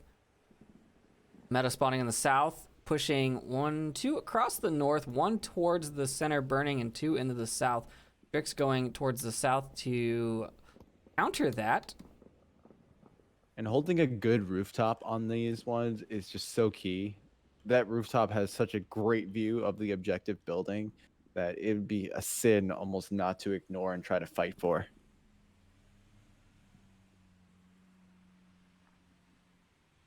Two in the south on meta, Pleb and Dr. Anthrax are really, really close together. While I thoroughly appreciate teams sticking within verbal distance of each other so that you can yell to your teammate It's a instead of social having to distancing on use people. the radio. If you're going to be that close to Mr. Anthrax, You never know who's got COVID virtually, you know? And Dr. Anthrax is able to find Strixbic. they do have to make another cross across. Nope, just kidding. I feel like I'm watching a game of Ice Miners. Anyone who's played Super Smash Brothers should know what I'm saying by that, but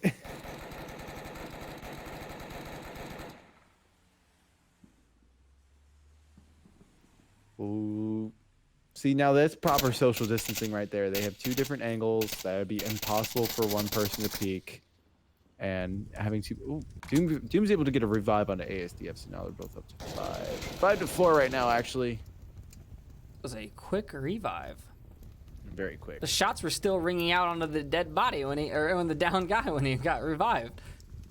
Now Slip is in the east courtyard, and he's just barely protected by that wall behind him, but if he pushes out any more, he's gonna get shot by Pleb. They're waiting for him. Should see him. Vandergrab takes down Valor on the objective. I'm not sure what happened there. I think he was trying to heal He him. looked like he was trapping. I think he was trying to heal him, and he pulled out his gun instead and shot him because he went down in 1 pistol shot. Sometimes it happens. We've seen everything today. Blizzard Varg is able to find 1. Rest in Chaos finds Ospleb. And now we're into a 4v3 meta's advantage, but they only have 3 minutes left, so the time is kind of running down here. And we talk about maps where it's okay to run the time down a bit. This is not one of them. The map's a lot larger and it's a lot more open, so rotating takes a lot longer. And Blizzard Varg took his time there, but he's able to find Vandergrab. And the objective is effectively open right now. If Blizzard recognizes this could be devastating for Genesis. Genesis is rushing back to the objective. They are aware that it's exposed. ASDF finds 1. Now Slip Glippy's kind of stuck. I don't think Blizzard Varg knows about the little corner cap that you can do, but Slip is able. Well, just as I was saying, he's about to get it past ASDF. ASDF is able to find Slip Glippy, and so Meta will take this map as well.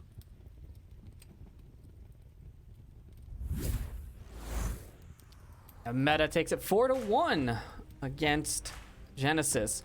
and then we are going to be moving on to Subway, and we will do that shortly. We'll be right back after these short messages.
So we missed round 1, unfortunately, and those team names Big rip. did not set correctly. Press again. Oh, what? Doot, doot, doot. There we go. All right, we're on. This is not. This is Subway. We're on Subway, guys. Professional caster. The Hornets versus Wyron. They started before we were ready, so we missed round 1, which was North Stairwell Objective, but F's in chat. Wyron did take that. No cap though, so just 1 point. But we And- will get to see the Hornets or No, we're gonna see no, Wyron sorry, attack. Wyron. Yeah.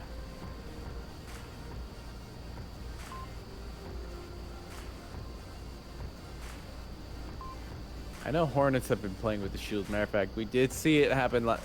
We did kind of see it played that last round while we are waiting for the new one to start. But unfortunately, we didn't get to see Hornets play with the shield. We saw Wyron play with it because it got taken from them. Maybe Wyron will run with it and bring the shield on this map. And we both know how overpowered the shield is on this map.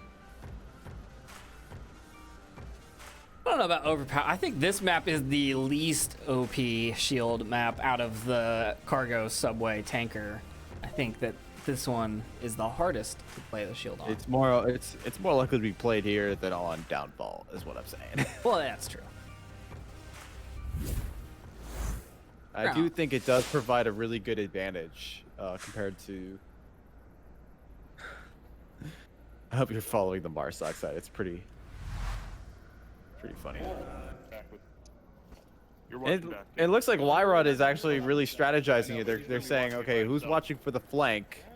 What do you want me to say? Just put me in the Fuck me, god damn it. Random just Controller. shot Reinhardt in the foot. Okay, I'm going first because I'm already half dead. Stuff happens, dude. Stuff happens.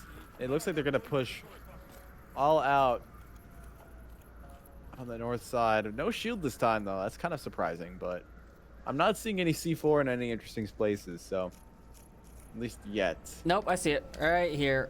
Camera 1. Oh, wow. Look I don't at know that if that's gonna placement. catch anybody though. I think it might actually just blow up into the wall. Yeah. It's definitely going to be interesting to see. It is over the railing a bit, so we'll see in just a second here if they're able to get the timing down right. Reinhardt, they still haven't seen it. Wow. And it's in such a nice spot that it's just in the... Oh, there it goes, and it does get one. Wow. That is a nice placement. I'm surprised they didn't get the other two. They're super lucky that they're standing right next to him. I'm more surprised they didn't even get down, whereas Reinhardt completely got bodied. Yeah, I've never seen a C4 get an insta-kill like that from that distance. Maybe something to do with the placement. I think the C4, how the C4 damage splash works is literally just splash, unless there's a wall in the way, but it's zones. So it's not like it's modeling projectiles. It's just zones of damage, right?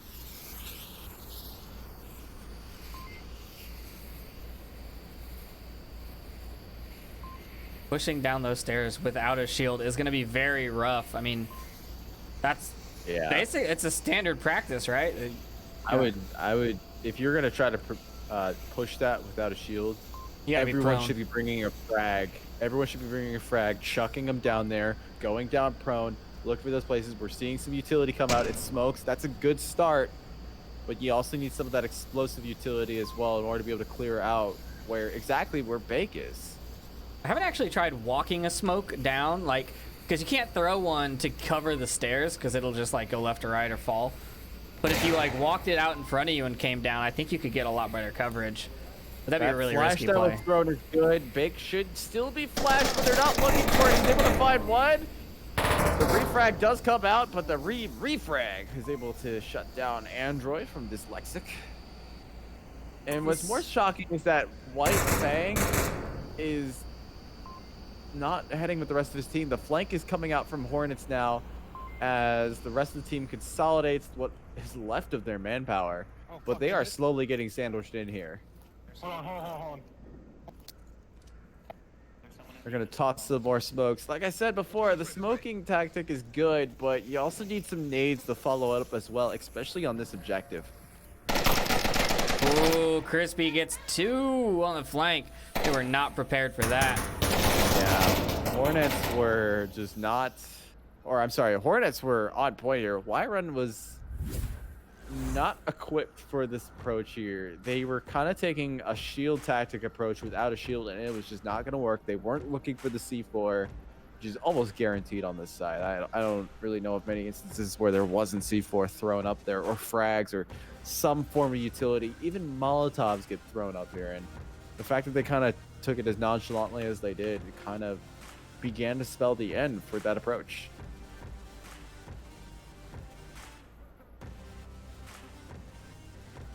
Yeah, I don't know. I'm still so shocked that C4 insta-kill. I've blown C4 up under people's feet and they just get downed. I don't understand the mechanics here. C4 gods just don't fall in your favor, Trip. Apparently not. Well, now our objectives are going to shift a little bit more central as we move over to the middle platform, OBJ. Yes, sir. I think this one's super capable. Yeah, this one's anyone on Blaze knows Zero really loves this one, and he's really good at getting them codes in really quick. But keep in mind, these are newer players we are looking at here. While they have gotten some really good strategies down, the question is, can they get the quick cap in when, you know, when it comes down to the wire here with all the smokes going on, the flashes, the nades, the gunshots? Can they focus on getting those 7 digits in after memorizing them? It's not necessarily a quick cap. I think it's just on this one specifically, there's so many things that people can hide behind. You have to check like 4 separate spots to make sure it's clear.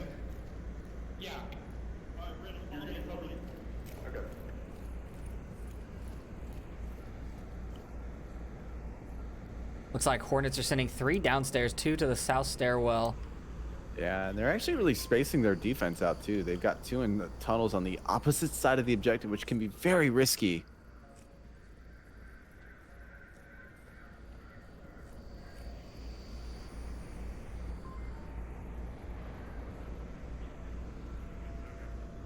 Defense hasn't pushed anyone downstairs.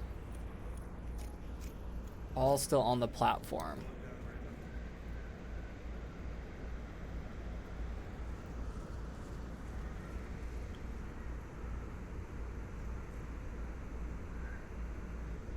I do like how they're choosing to how Wyron is choosing to aggress, quote unquote, aggress on the defense, or on the offense here in this case, given the fact that they know that a bunch of the rest of the defense is actually very far off of the objective.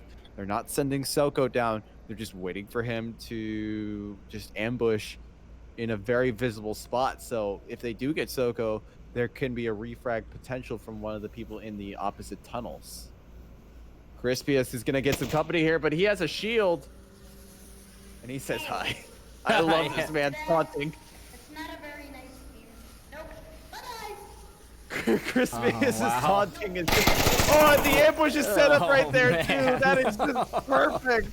I love it. I love the shield strats, using Crispius as bait. The C4 also. Oh, he downed quick because he saw him going for the objective. White Fang now rushing in. And he's not going for the res. The res is right there.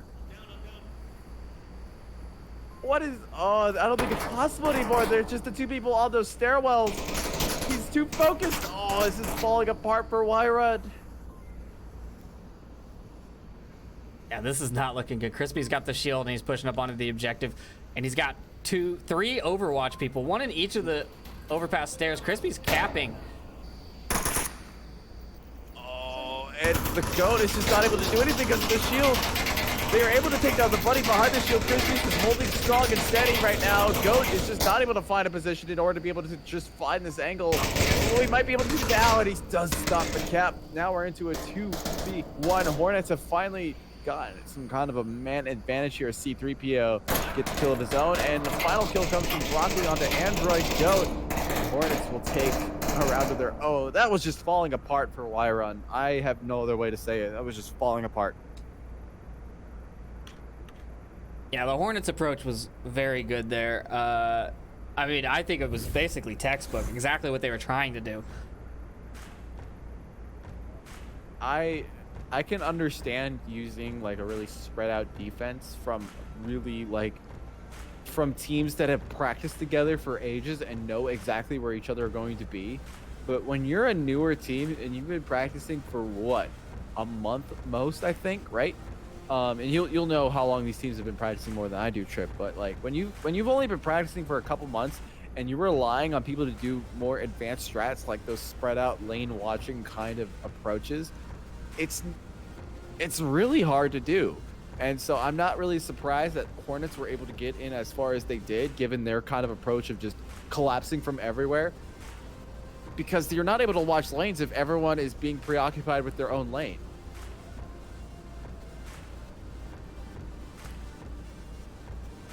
I mean, I agree, but I also think that that's really the basis of the game for defense. So if they don't learn it now... That is true. I mean, what's the... if you I lose, would've you figured lose. more on objective. It's a game. You play, you learn, you play some more. Yeah. That is true. You can just kind of, I mean, I'm coming a bit more from a competitive aspect. I would have figured they would have been a little bit more on objective, maybe using like the stairwells, like the basement stairwells, trying to watch a little bit closer to the objective. It's really scary that, at least from a wiring perspective, that Nugget was able to get as close as he did. He could have had that code in if he quick capped it, but he was a little too preoccupied, luckily, and that keeps Wiron in the game here.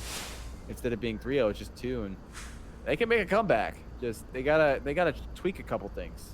For everyone watching the stream, this is actually what Todd's face looks like. Just FYI, this is his image on the map. So. What? Yeah, you'll see.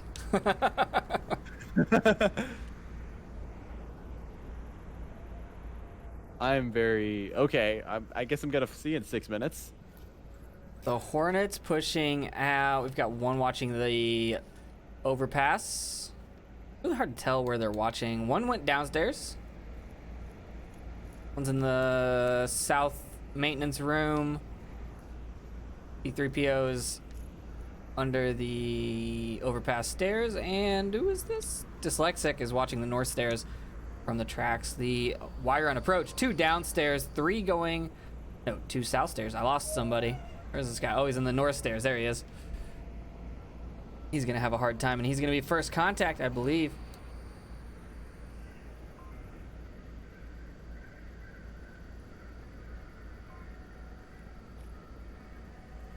Oh, the C4 for Crispius is able to find quick K.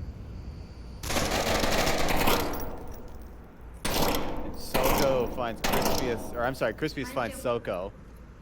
A nice little double to start off his round as Y-Run go down 2 members. Crispius making sure triple tapping those bodies. Hey man, gotta do what you gotta do. I think that's a war crime. Just saying. He is the Nugget. He does not abide by the Geneva Convention.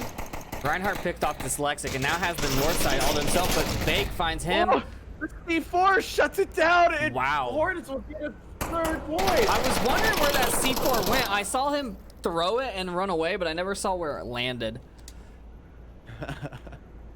By the way, I found out what you were pointing at. You like that? That is my face. That is my face. Onward has to pay you royalties every time someone looks at that picture. Look, Mom, no cavities. I haven't had a single cavity in my life, so I guess that is true. We're gonna go down to the downstairs objective. Bottom platform. We're going down.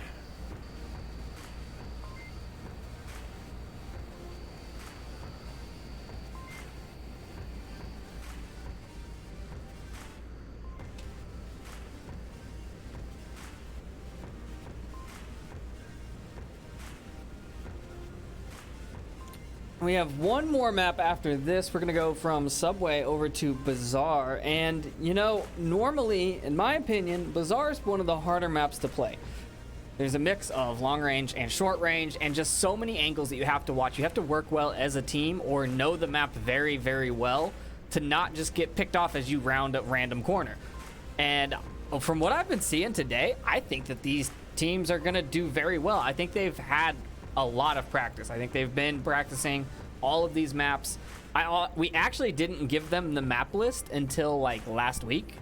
I think I gave it to them on Monday. So I don't know if they practiced all of these maps specifically, but they've been playing, and there have been lots of boot camps that I've been seeing happen. So I'm very impressed with the plays we're seeing today. It's not a bunch of people running around not knowing what they're doing. Just kind of how it was in the first one, the first rookie tournament. Yeah, definitely the team skill has been coming together here, and I do think that they will do, like you said, very good on Bazaar, because there definitely is a team vibe. Even on Y-Run, which you said is actually a hybrid of two teams, so definitely the map knowledge is there. I could personally test. I've been playing, you know, past couple days, and I've seen these players all around the lobbies, so they either individually or as teams have been practicing the game, and I don't think they could have been any more prepared for these rounds than they have been right now. All right, so the Hornets offense, Dyslexic and C3PO are pushing down the south stairs. I don't think anyone's going to be here to push them. No, none of the defenders came up out of basement. Where did I lost a defender? Wait. 1, 2, 3, 4, 5. Where, oh, there he is. Okay. Yeah, they're all out on the platform. Dyslexic, C3PO, and Crispy Nugget all on the south stairs coming. Practically the shield bringing up the rear. I know, right? Hey, and they're not going into that storage closet. Oh, there we go. You know, I ran the shield last week on Subway, and Llewellyn was running around with me, and he ran in front of me the whole time and kept killing people, and all I did was sit on the radio and go 1 down, 2 down. I'm just calling out lose kills as he runs through people. I was like, that is your job why now. are you not behind the shield? He's a former dangler. He's always gonna run as a I'm just a dangler, radio, you know? glorified radio man. That's all I am. You are a glorified radio man for a former dangler. Just how they roll. Now, Y-Run's defense here, I think, is pretty solid. There's only 3 entrances, so you're forcing them to come to you, and you've got good coverage everywhere. Yeah, the coverage is very spread, so it's not like one day it's going to destroy everything, especially on that tunnel side where we see so many approaches. And another thing I actually really like from the Hornets is that they're sending the shield person not in the basement, they're actually sending him topside. I feel like the shield is actually a little bit more deadly topside than in basement, because there's almost guaranteed to be a C4 on the basement. And can we talk about the C4 and its physics right now? It's just floating. Talk about a bad hitbox. I have somehow managed to get myself out of the map. Oh, there we go. We can talk a lot about the problem with that C4, though, is that like most teams will throw a frag through that door to clear a C4, which will then set it off. And if Reinhardt is actually any closer, if he's like waiting there, that C4 will harm your friendly instead of the enemy. Yeah. So it's a double-edged sword. Yeah, the good news though is that they're not stacking people on that entrance with a C4 right there, armed and ready to go. So if Reinhardt does go down, the team can rotate around as necessary in order to be able to counter that. But the Hornets aren't sending anybody basement. They are all going through the normal steps, the standard 2 entrances. And they're about to make their approaches right now. Nade goes out, it goes onto the tracks. Won't be able to find anybody, but now it's up to Crispy and C3PO and Broccoli to be able to try to take down on the north side. Goat is able to find Crispiest Nugget. The shield is now free game there. C3PO hides behind the balanced shield. He picks it up now. He's going to have to fight off random Soko. He's able to find Blood with the blind fire, but now oh, Broccoli goes down as well, so now it's all at the C3PO. He's retreating back very slowly, but he does have a fully automatic weapon on his side. A couple suppressed shots coming out there, but Hornets are only 2 strong. Y-Run are 4. Like you were saying before, Y-Run have set up a really good defense. Yeah, as long as you don't team kill, because everyone's on the same line and it's hard to tell at a distance who's friend and who's foe, then, you know, you've got a good defense here.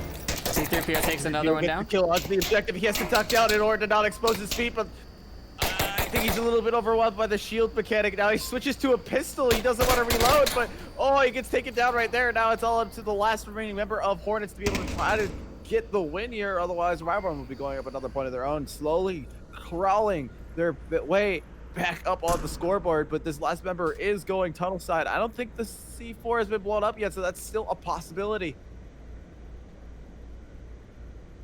Yeah, it's still a possibility, and it might be the end of the round if he gets called out, because I believe Quick has that detonator and is still alive. So if he gets called out, then yeah, that's it. And no one looks up. I mean, he just walked right under it. No one ever looks out up. from under the door. Well, there's not really much he could have done about that aside from throwing an A, but that was the way his position. He's able to find White Fang. The C4 goes off, but he is just at the perfect spot to be able to avoid that C4. That door just saved his life. I think he owes that door a beer at this point. Line And now fire he goes there. back through the tunnel. Does he have the time? He only has 1 minute left. It's going to be really tight. It's gonna be But very. I don't think he has the time. I don't think he has the time. It's good to make rotations, but at that point, when you're in that final minute, you have to stick with the approach you're going on and try to make the most of it. You've already wasted the time. This is the punishment. He might be able to pull it off. He still hasn't gone to the 30-second marker. He's going to choose to go down the north side, which is probably the squishiest side of them both. He does have that intel, hopefully coming in from C3PO. I think C3PO should just radio where these two people are. He knows it's the final 30-second. Oh, and he put his gun down as he came around the corner. Why? That could have been... He had them lined up, but it just... You got to know how to peek properly. That is the basis of it. You just have to know how to peek if you're going to charge around a corner like that. Wyron Wyron defending. gets that second. Get They the get a sec- very nicely done point. I know I've been a little harsh on Hornets. They had a great offense going to the bit, but Wyron just had a much better defense setup, I think. It just really came down to that. They had all their bases covered. They had great rotations. They knew exactly what they needed to defend. It wasn't about defending the doorways. It was about defending the objective, and they rotated for that, and they were able to predict where C3PO, or I'm sorry, who was the last guy? Bake. Oh, yeah, Bake. Bake was rotating to, and we're able to just shut that down. So really nice defense coming out of Wyron there.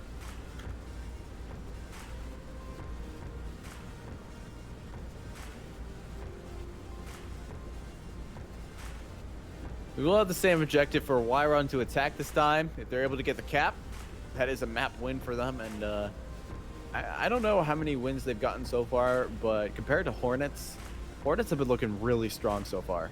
Wyron have won all of their matches, I believe, so far.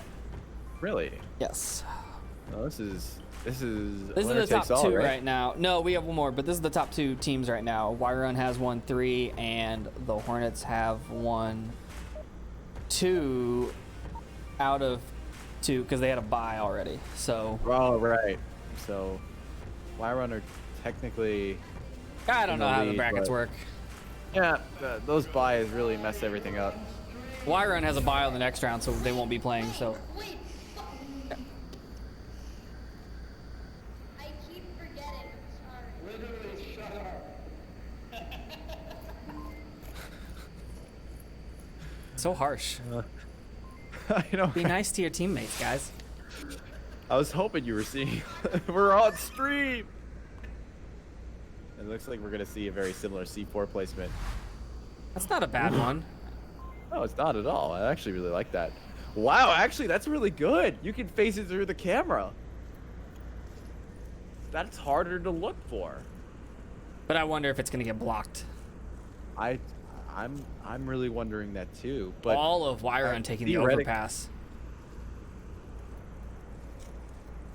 once again, I guess they're heeding my words. I've preached many times. The tunnel is just not the safest meta anymore because everyone assumes that they're gonna go down there. and they just lay so many booby traps. It's almost just not worth it. I would much rather have to deal with the split at the stairs than the tunnel. C4 just went off. So we may never get our answer of whether hiding it behind the camera. No, that wasn't. Actually, Oh, that's not the C4 I was talking about. what are you I was talking talking about? about this C4. Oh, well, that's a nice spot too. No, there was one behind a camera. The little camera at the. Oh yeah, the yeah, yeah. subway I know what you're entrance. talking about. Really nicely hidden. Looks like it's part of the camera.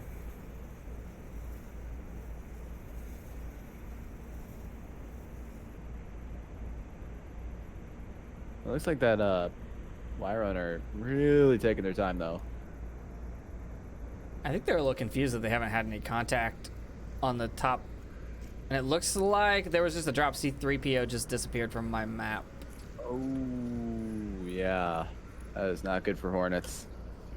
And it still shows 5 dots on the top for me. He was standing next to Dyslexic and he just vanished. He vanished just like C3PO in episode 3. Folks are rolling in now. The defense from the Hornets is pretty much the same. I mean, they're hiding behind the same Coke machines, the same alcoves. Crispy gets one with that C. How did he only get one with that C4 is what I want to know. Rail probably came into play with the colliders. Dyslexic comes in fire and gets 2. Nicely done. That is huge for Hornets now. Wyrun are only 1 strong right now. The res can come up, but Dyslexic is monitoring that, and Hornets take this map. Or map 4, right? Yes, map 4. 4-2. That was some impressive defensive aggression there from Dyslexic. I like how he kept peeking that. And he did call, he called the body correct. He called all the bodies that were already dead correctly, which is very important because when your teammates kill someone but doesn't call it and then you see a dead body, you know, keeping track of how many players there are alive it changes your strategies based on how many enemies there still are. It also helps you keep track of how many people you have and whatnot, and lets you know, oh, okay, I can flank because there's only 1 of them left. What do I have to lose if I have 4 other team members, you know? Whereas if you're not keeping the proper count going and like, oh, okay, I'm gonna go flank and there's only 3 of you up and there's 5 of them, it's not worth it. I think that the other game is still going, so we're gonna hop out real quick and we'll be right back if we can get into the other lobby. If not, we'll be back for map number 5 in a second. Here.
We're back.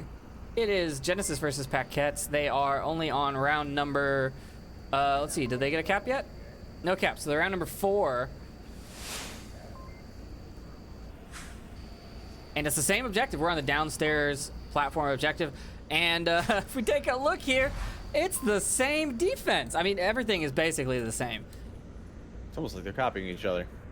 It's like the. How dare they? It's like there's a meta to the. What? You There's know, a meta in Onward? It's a mill sim. There's what it- no meta in what mill it sims. seems like. It's all strategy. Got here. That cat's pushing up out of the downstairs basement. What do you call it? Service tunnels. That's what they're called. Crawl space. We'll just call it that. How about that? The crawl space. I killed someone in the Yeah. crawl space. I'm not gonna yell that and have my neighbors hear it. Okay, so I have to have better call outs. I'm honestly at this point, Trip, I'm pretty sure your neighbors are just gonna expect. Oh, they anything hate out of me. ya. They have to hate me. You keep losing your dog. I see your Facebook. He comes back on his own now. It's fine. Yeah. You setting up your desk in your garage. Gotta have, look, when you're working from home, you gotta have change, okay? I have I have 4 separate working stations. I got the studio, I got the office, I have one in my living room, and I've got one in the garage. And when it's like nice and rainy out, I open the garage door and work out there, and it's great. Ooh, Javi might be able to identify what his position. He's trying to take fire, but not able to make it line up. Blizzard Bark get away with his life.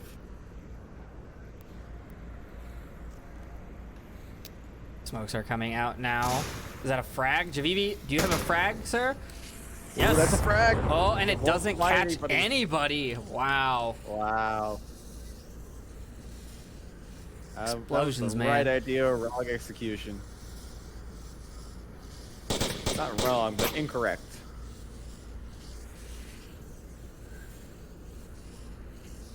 Oh, and John Clark is choosing not to aggress onto the tracks either.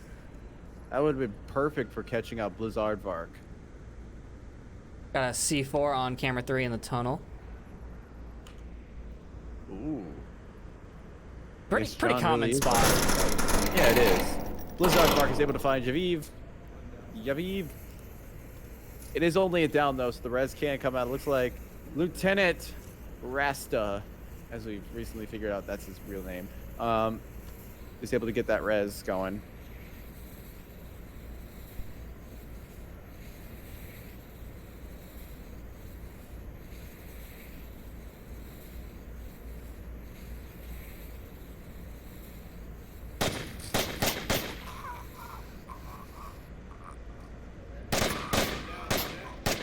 Shots going out there, is able to get the confirm on the Blizz Aardvark.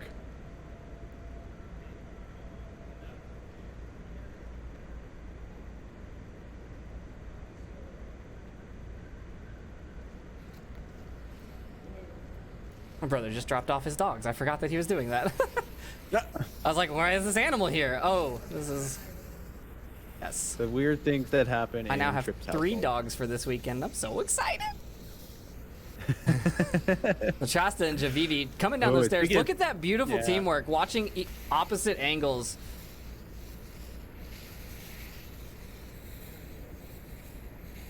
Now they have to worry about the ASDF and Lieutenant Rasta. Rasta's able to find ASDF Gaming. Ozpleb finds Yaviv.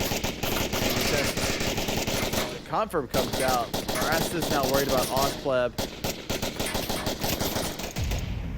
Anthrax gets 2 finds. with the C4. Very nicely done. Pleb goes down. It's all up to one and Doombox, who is very far off of the objective, but it looks like John Clark is going to try to arrest there anyways. Rackets isn't even worried about the objective at this point. They're just worried about the kills, and they lined up for Doombox. Wow. Doombox takes it and gets Genesis their second point. Very nicely done from Genesis. That was just so unlucky that they lined up like that. And They were Doombox was able watching to- the right ways. They were both watching opposite ways, and then they turned around, and at that point they lined up, and ugh, you hate to see it. bloody murder.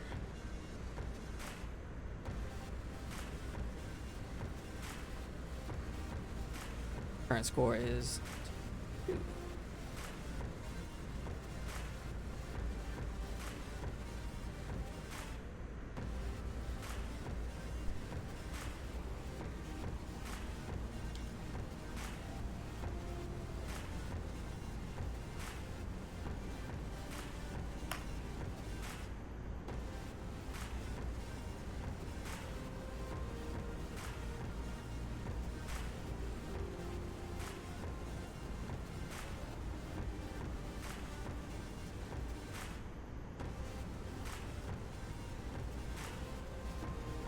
Well, we are going to have an objective change now, going to the middle platform. It's almost like we're reversing the orders of objectives that we had in the last cast.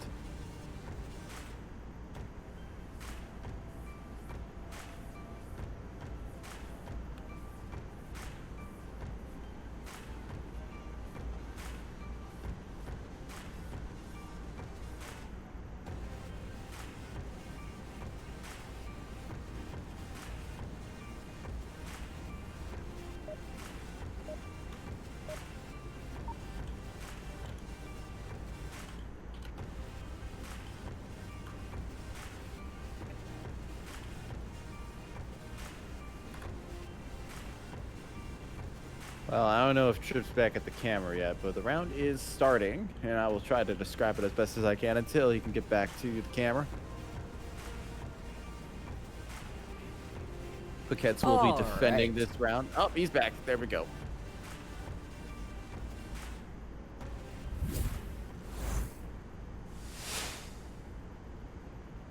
Well, it looks like we're going to have a C4 placement coming out from Paquette's. Along that staircase, there's a really nice little C4 spot right there, so that will catch Genesis off guard if they do choose to bring a shield. They do have a shield. Dr. Anthrax is going to be running it. They're all running the shield train. They're just talking like nobody's business. ASDF was having some technical issues with his gun. I don't know what's happening. Hey man, I'm just on for the shield train. Where is that C4?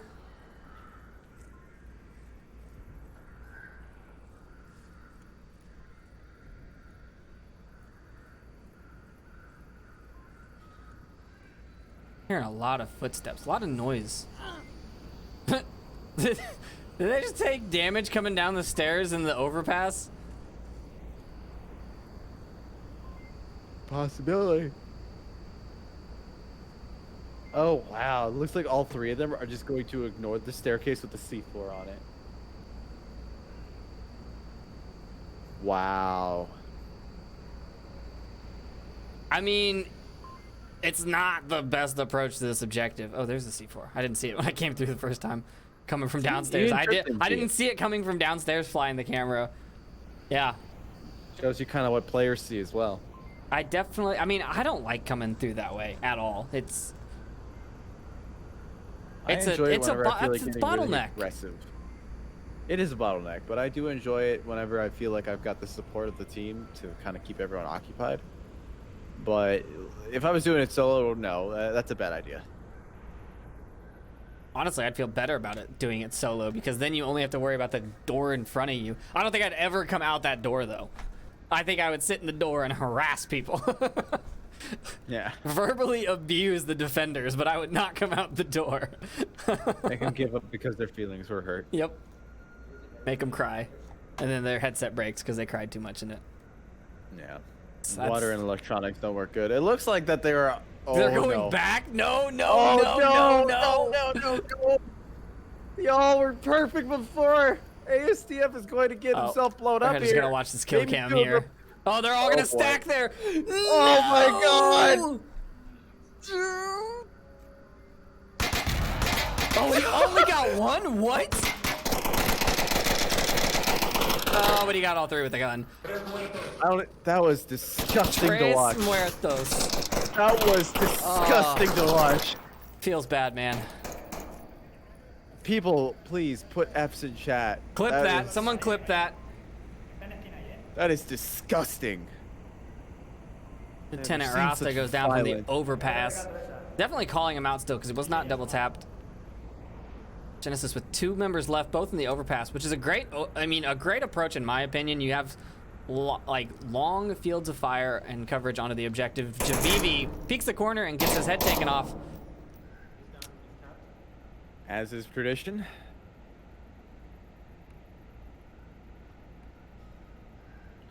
And Tagnall has got a shield for himself now.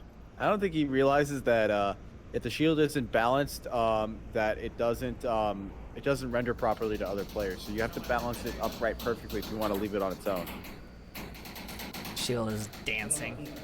Yeah, it's also a little bit demonic. It's possessed. The only way to stop a possessed shield is by sacrificing a goat to Dante, our beloved developer. I think they should go for the res on the Lieutenant Rasta. I think so too. I think it's very Actually, open. he should be calling out this guy. He should be calling out Pleb. Pleb has been doing really good for his team, especially on Downfall earlier. We saw him with an amazing kill score. He's definitely a force to be reckoned with. I think Rasta is calling out positions. It's just that Tagnell and crew can't hear him because the shield is dancing really obnoxiously. ¿Qué pasa? ¿Qué pasa? Tío, ¿por dónde he muerto yo? Blizzard's going for the objective. Oh, he could easily get in range here if he just goes. No, he's not going behind the side. He doesn't know about the spot. He thinks he has to be right on it at that ultimately cost of his life. Yeah, folks, you can cap from right here. Yeah, you can cap right the map. But Map takes cap. down John Clark. Now it's 2.5 on 1. The call outs doesn't matter if you're getting up. Doesn't matter. Perquets will get a third point of their own. I think this will be their first map win, right? Yes. Yeah. Yes. Yes. Nice. Very nice little C4. I And can't believe bloody the murder. C4 only got one of them. I thought that all 3 of them I'm clearly disgusted dead. by how that C4 went off, but I'm also disgusted by the amount of just straight murder that just happened there. Like, there are limits to what is acceptable, people. Come on. That is just inhumane. See, I would have ran out of ammo on that, confirming all those bodies. I'm very methodical when it comes to my confirms. Like, one for you, one for you, Look, one for you. I one-tap people and they don't die. So I've had people point do it with blank a pistol, stand probably. over me and one-tap my body, and I don't die. And I'm like, Your best way to I'm do still it alive. is toss a grenade in. He'll do it. So you just dump like 10 rounds into them. And then you multiply that by the number of bodies. And if you're killing 5 people, that's 50 rounds that you're using to confirm. And you've only got, what, 30, 120 Don't rounds. do That's like math. half your rounds. SMC, don't do math. Don't do math, kids. It's bad. Alrighty, we're still on the same objective? Yes? Yes. Yes. Yes.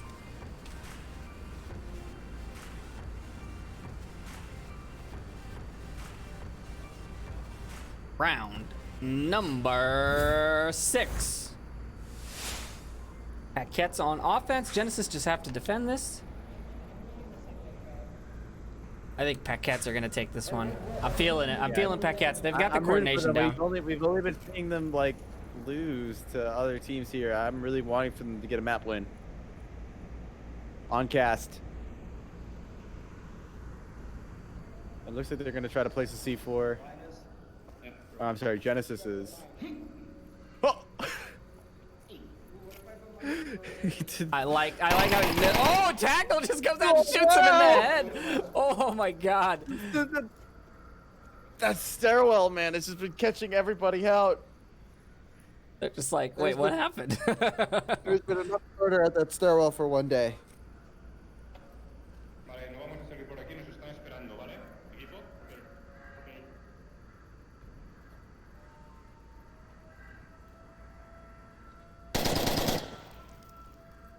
Dr. Anthrax has the clacker in his hand. He's too close to that. That's going to kill him too. Yeah. Puede que ya la hayan levantado, ¿eh? And it won't Well, kill anyone if he's unless able they to get clear the the double. door. Yeah. The placement isn't exactly ideal. He's not exactly the safest spot after people clear the door. If he's on the other side of the door, he'll be fine. Oh, wait, is that a... Oh, it's a flash. Why would that flash throw? I'm not I have sure. a lot of questions. Blizzardvark coming around the corner. Oh, and he trades. Nope. Gets 2. Chuck test.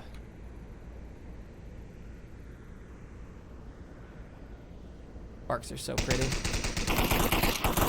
ASDF is really concerned about this stairwell.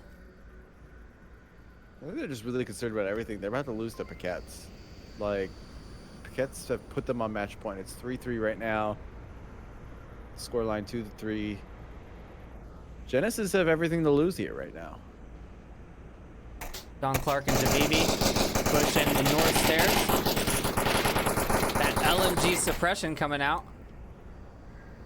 Yeah, Lieutenant Javivi's Rasta with a trying to- shield drawing distraction. He's gonna make him expose their backside, and the north guy should be able to shoot him.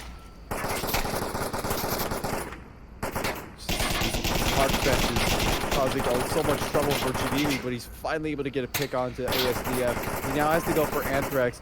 Rasta's got him in a nice little pinch. That crossfire is so close, though. So close to friendly fire. He's got the shield helping him out too, so that's a bonus. Now, if they're able to keep Anthrax right there, Paquettes could even go for a cap if they wanted to, because They've got pleb on the platform on the overpass, underneath the overpass. oh, that's true. That doesn't matter though if you're able to get behind the sign. Oh yeah, if you're able to get behind the street sign, you'll be fine. Or the map. Pretty sure that pleb will shoot him. Pleb finds Lieutenant Rasta instead as he tries to make the cross. Now shots ringing out from Javivi. Now we're into a 2v2. With 3 minutes remaining, there's plenty of time for Javivi and John to kind of work their way around. Kind of maybe hash out a temporary strategy.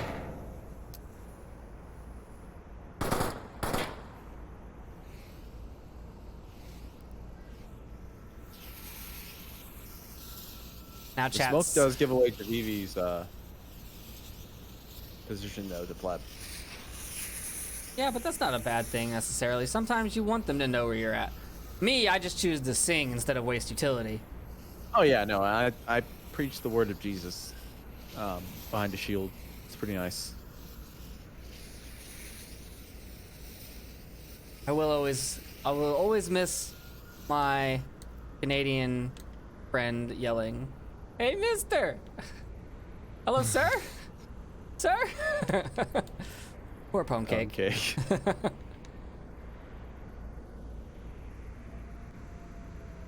Where did John go? Ooh, Oh, okay. pleb might. Vivi's got to approach here. I mean, if pleb actually won't see him, I don't think. If he stays low and goes towards the map, Yeah. he's got it. Not if he goes this way, though. If he goes this way, Anthrax will see him on the cross. As soon as he goes up this. Ooh, Anthrax hit him. I saw blood. Down just in time. He's trying to go for that. Pleb isn't rotating. This is still. I don't this think is he needs still to. possible. They need that cross action. You don't want 2 people on the objective. What they need is John Clark to move up. He is not in a great spot to help his friend out. Yeah, John he is not. like too nervous right now to poke his head out. But When this is the most crucial time out of them all. Javivi finds pleb. He put that smoke out and forced a rotation from Genesis. Yeah, that was really nicely done. Javivi's really carrying this right now. Pleb is only down, so the recallouts can happen. Oh, and he's not ready. It's Anthrax is able to find Javivi. Now it's all up to John, and he's just not in position. What a shot. Javivi, or Anthrax found him underneath the benches. If John was moved up a bit more, they He's would going already for the, have this is he gonna go match for the bag. res? No, John see him. John does see him. Oh, he gets behind the... Wait, bench once again comes into play. Now they're behind a pillar. John's in the middle of nowhere. What? Wow. That was a hit? Are you kidding me? Oh my god. Oh, okay, someone clip that, because that did not compute. Oh my god. even Let's just talk about, like, so... Anthrax so didn't many even things know went he hit right. that guy. John, I don't want to pin this on one person, but if John moved up and got more aggressive with it, it would be the other way around, Paquettes would have a win. Yeah. That's just really all I have to say about that. And John's been doing good. He has kills, I think. Yes, he has kills. He's been doing his work. Just that one time was just when they needed him the most, and it just didn't happen. So maybe Paquettes feel a bit stronger on defense. I hope they do, because I really want to see them come away with a win here. They've been putting in great work.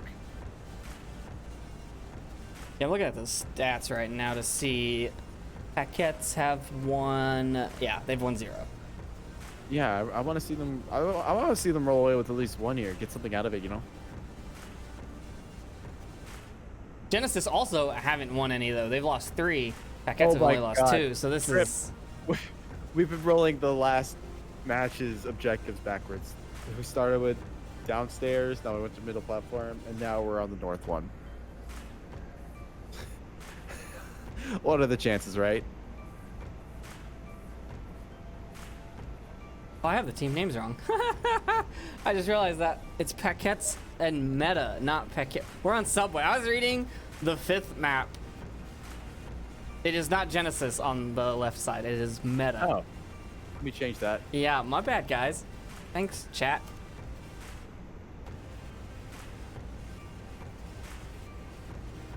Here, let me do something a little appropriate.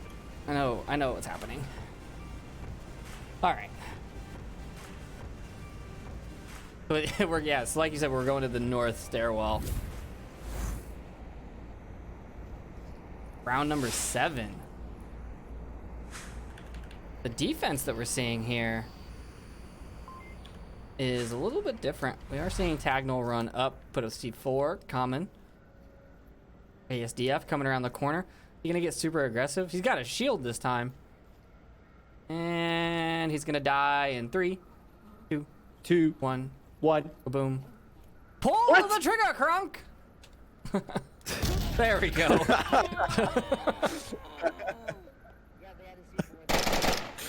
Very nicely done. A little bit late, but it was just enough. I'm surprised that they sent the shield on its own. Yeah. One of the things you have to learn as a shield player on Subway is to look for C4 and just identify where those positions are. If you're not able to look for C4 when you have the shield, you shouldn't be going north side, because there's guaranteed to be C4 like hiding somewhere. Absolutely, yeah.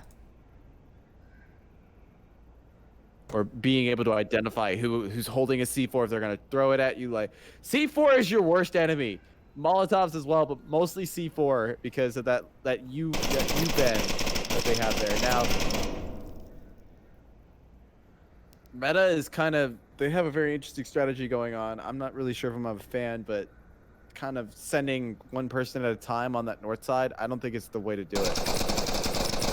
Now Doombox is now pinned. Oh, I think he forgot to load his gun. Oh, yeah, make sure you do that too.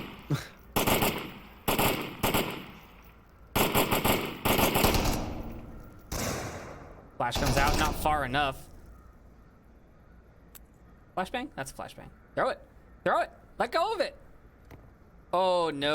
Oh, he's gonna flash himself. I think he flashed himself. I think he did too. Moving back very Lizard finds slowly. Lieutenant Rasta. Oh, but that's a frag grenade. Nope, that's another flash. At this point, Paquettes have just moved so far back that it doesn't matter. But Anthrax is working his way on in. He's capitalizing on the aggressive defense that Paquettes have. And they're finding good picks. Takaroni is probably going to get picked off next, judging by his positioning. He's getting extremely aggressive. And now he's picked up the shield, or I'm sorry, Doombox has picked up the shield, but his feet are exposed right now with how he's holding it. He doesn't realize that. I think, yeah, John recognizes that, but Doombox does not know to look over to the side, and Javiv will get that pick, and now the shield will be perfectly in Dr. the Anthrax sees the Paquette backside of bag. Tagnol. Doesn't take the shot. Wow. That would have been perfect, but now we're into a 3v3 situation, 3-3, and it is 3 minutes left on the clock. What else could you ask for? No one's actually watching the platform approach at all. There we go. Javivi rotates. Let's say they could have capped. Why are they having Javivi go out? They should have the shield go out there because it's just extra cover, and then he could call it, hey, there's people coming, and then everyone else could just come around the corner. That's true. Just my 2 cents on that. If you got a shield, use it, but I heard that if you don't use it, you lose it. yep. Pleb coming around the corner now. He's gonna peek on the Javivi on objective. Let's see if he gets the kill. Javivi's not ready. Ooh, Pleb might be able to find this one. Yes, he is. And so that heralds the arrival of the rest of meta. Anthrax calls out John. Oh, and he drops that smoke. There we go. Smokes are out. Are they gonna go for a cap? Pleb trades Oh, the trade happens between Pleb. Yeah. But now Anthrax is within capping range. Meta will run away with the win. This is exactly what I'm talking about. You don't want to be peeking that side. Let the shield do that. A nice aggressive push right there at the end from the platform side. Gets meta there. 4th point. Sorry about that naming, guys. I apologize. I thought that we were watching Genesis. What's happening? It's a little more challenging when we don't have names to associate with teams. 4-3. All right, let me fix the Thing. thingy. Thing. And then we're gonna go on to map number 5, which will be Bazaar. Last map of the day. And We will see you there. it looks like we're gonna go to the intermission and you'll get to check out the rankings, and we will be right back after these. The short break.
have you. All right.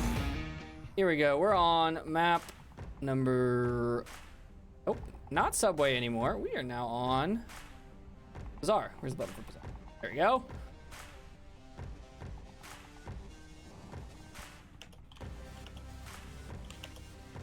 And we're off. Round number 1. We're watching Genesis versus Paquettes. I totally got that right this time. I know exactly what I'm doing. And we're up in round 1. We picked this one because this is going to determine who gets eliminated from the finals tomorrow, because the top 4 teams are going to play for first, second, and third.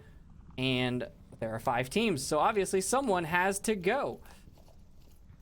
And neither of these teams right now have a win, so watch them compete. Rick's now pushing up into the kill box. Then Rasta flanked all the way on the west side and is now lying in wait. Slip, Glippy, Resting Chaos, Strixbit, and Bander Grab all pushing up into the kill box across the street. The objective is the Kiat for those of you not looking at the minimap. It's Kiat North objective, whatever you want to call it. The Paquettes have a pretty strong defense on it. A little stretched out, but, you know, not too bad. It depends on if those guys can wait, and they cannot. Lieutenant Rasa does not make his shots. All 5 members of Genesis now in the kill box. Pushing up, but they still haven't dealt with that western approach, and honestly they really need to, because that western approach can just run along the wall and pick people off from multiple spots, and if no one's looking over there, it's a really tough spot. Oh, we've got one in the northeast as well, one defender way off in the northeast. Not going to be very useful. The entire team is in the west. Strix using some hand signs to communicate with his team. They're all just so close together. They're not close enough to make me uncomfortable, but they're pretty close. Okay, now they're close enough to make me uncomfortable. Chaos Strix and Bander Grab are just too tight on each other. Smoke going up and over. Never actually thought about that throw before. Went up on that top floor and throwing. Slip gets Lieutenant Rasta finally, as that western defender tries to come up, but he does not double tap, and so those callouts are going to be coming out.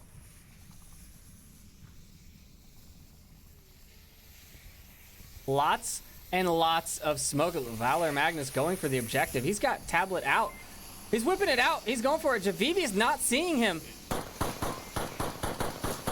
Oh, Javivi, look to your right.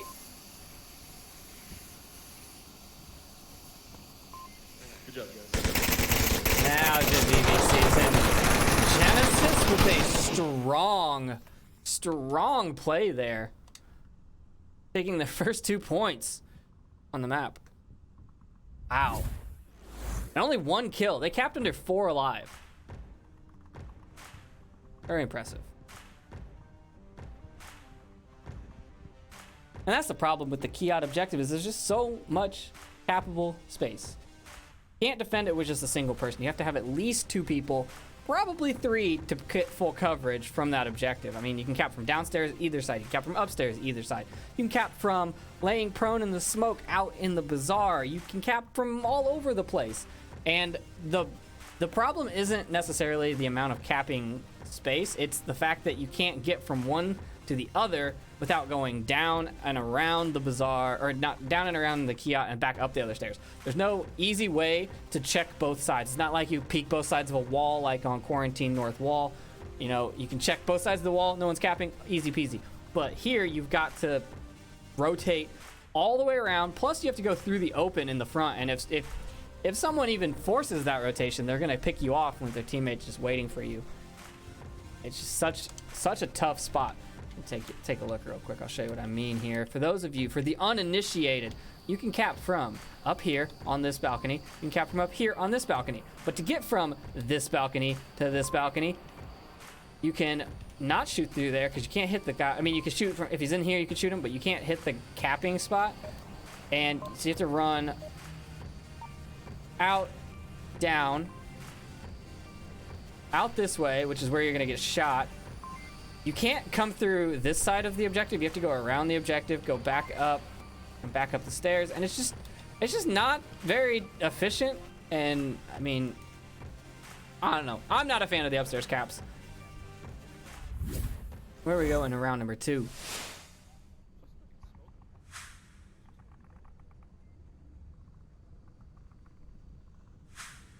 Genesis not wanting to get capped on, stacking up pretty tight on the objective. No one's really pushing out east or west, which is fine. You don't need to defend those objectives or those areas, right? If you can't cap from out there, then why worry about it?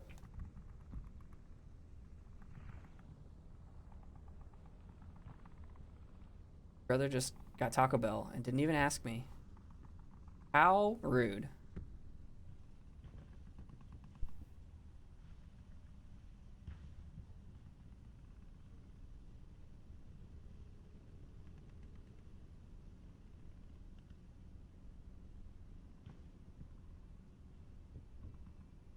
Approach eastern side. Slow goings, but they'll get all the way around. They should be able to push that north wall.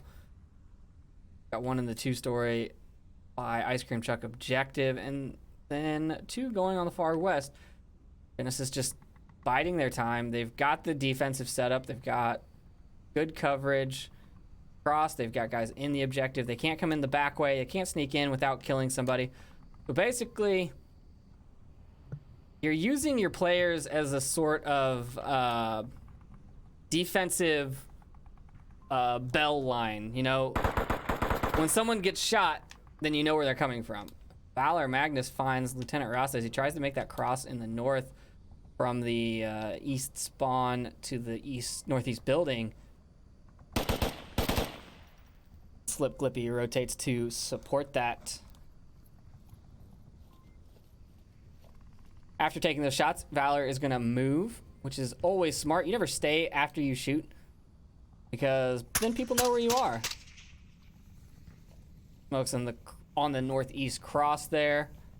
And Tagnell and Zonith coming from the northwest, and they take shots onto the back of Valor as he peeks that smoke once again to get some more shots. He goes down. Now both of the north sides are pushing in.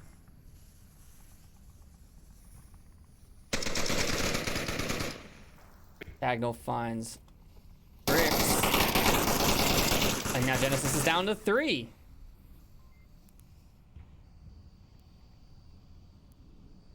Yeah, being brought down by your numbers on a defense of this objective is just bad news. There's so many spots that you have to defend from, and you don't have enough people to be able to do that. It all just begins to fall apart.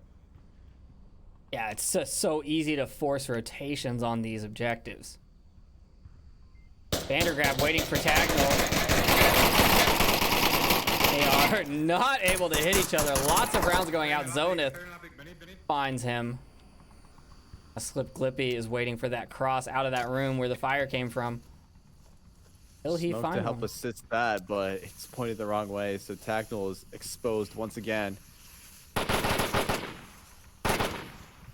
Slip takes down Slip with the double. 3. The triple! Wow, somebody clipped that. That was beautiful. That C4. Sorry, I'm sorry. What? Was that C4 on the inside of the room? I don't know. It looked. Well, you know that Slip and John Clark are so close but so far. I wonder if he got called out by arresting Chaos at the center there, because Slip seems to know that John is there. He tucked under those windows to make the cross so that he couldn't be seen. He's trying to find the kill. Listening. He's listening. He hears it. Oh, Gets the they trade. trade, but it's just enough. Genesis take their 3rd point.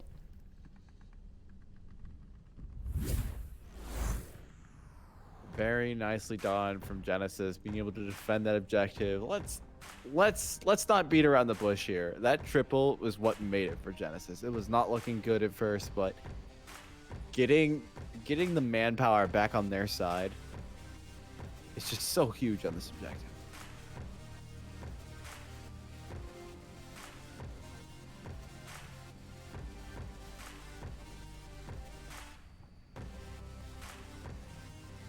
We're moving to the west objective now.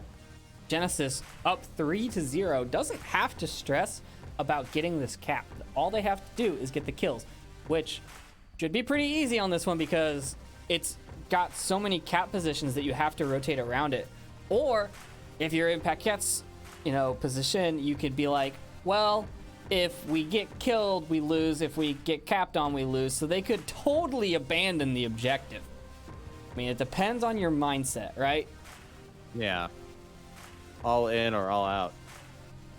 But if you spawn on this one, so you spawn in the northwest corner. If you spawn in and you go, we're going for a flank and send like 3 down the north street, that's a pretty aggressive position. And I don't think it's that off time with the offensive spawn, unless they spawn in the south. If they spawn in the south, you might be a little off time. But if they spawn at the tank and you send 3 down the north, you're gonna basically cross and then get around behind them on the east side of Kiat or in the east courtyard. But they won't be able to get away from you as easily. So I think it's a solid play. I think that's what I would do if I was in Paquette's position right now. Yeah, go all out. Just see what you can pull off. If it works, great. You have some momentum going on your side. If not, not the biggest deal. You're kind of backs against the wall. You're able to do anything.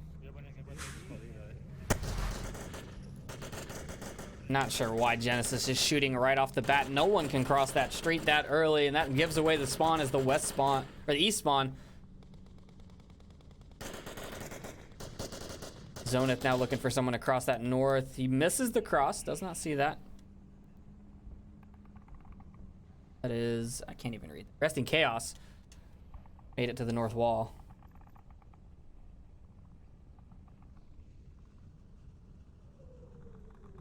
And it looks like Paquette is opting to take a very strong defensive position and sit on this objective,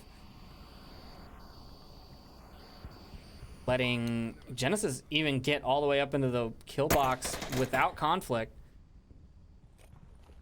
It looks like Lieutenant is getting into a bit of a kerfuffle with one of the Genesis guys, but Resting Chaos is able to find Zunith. Zoneth shot him too and started shooting first. He definitely should have had that trade. Sometimes the stars don't align for you. And Rasta now waiting for Valor. I'm pretty sure he hears him.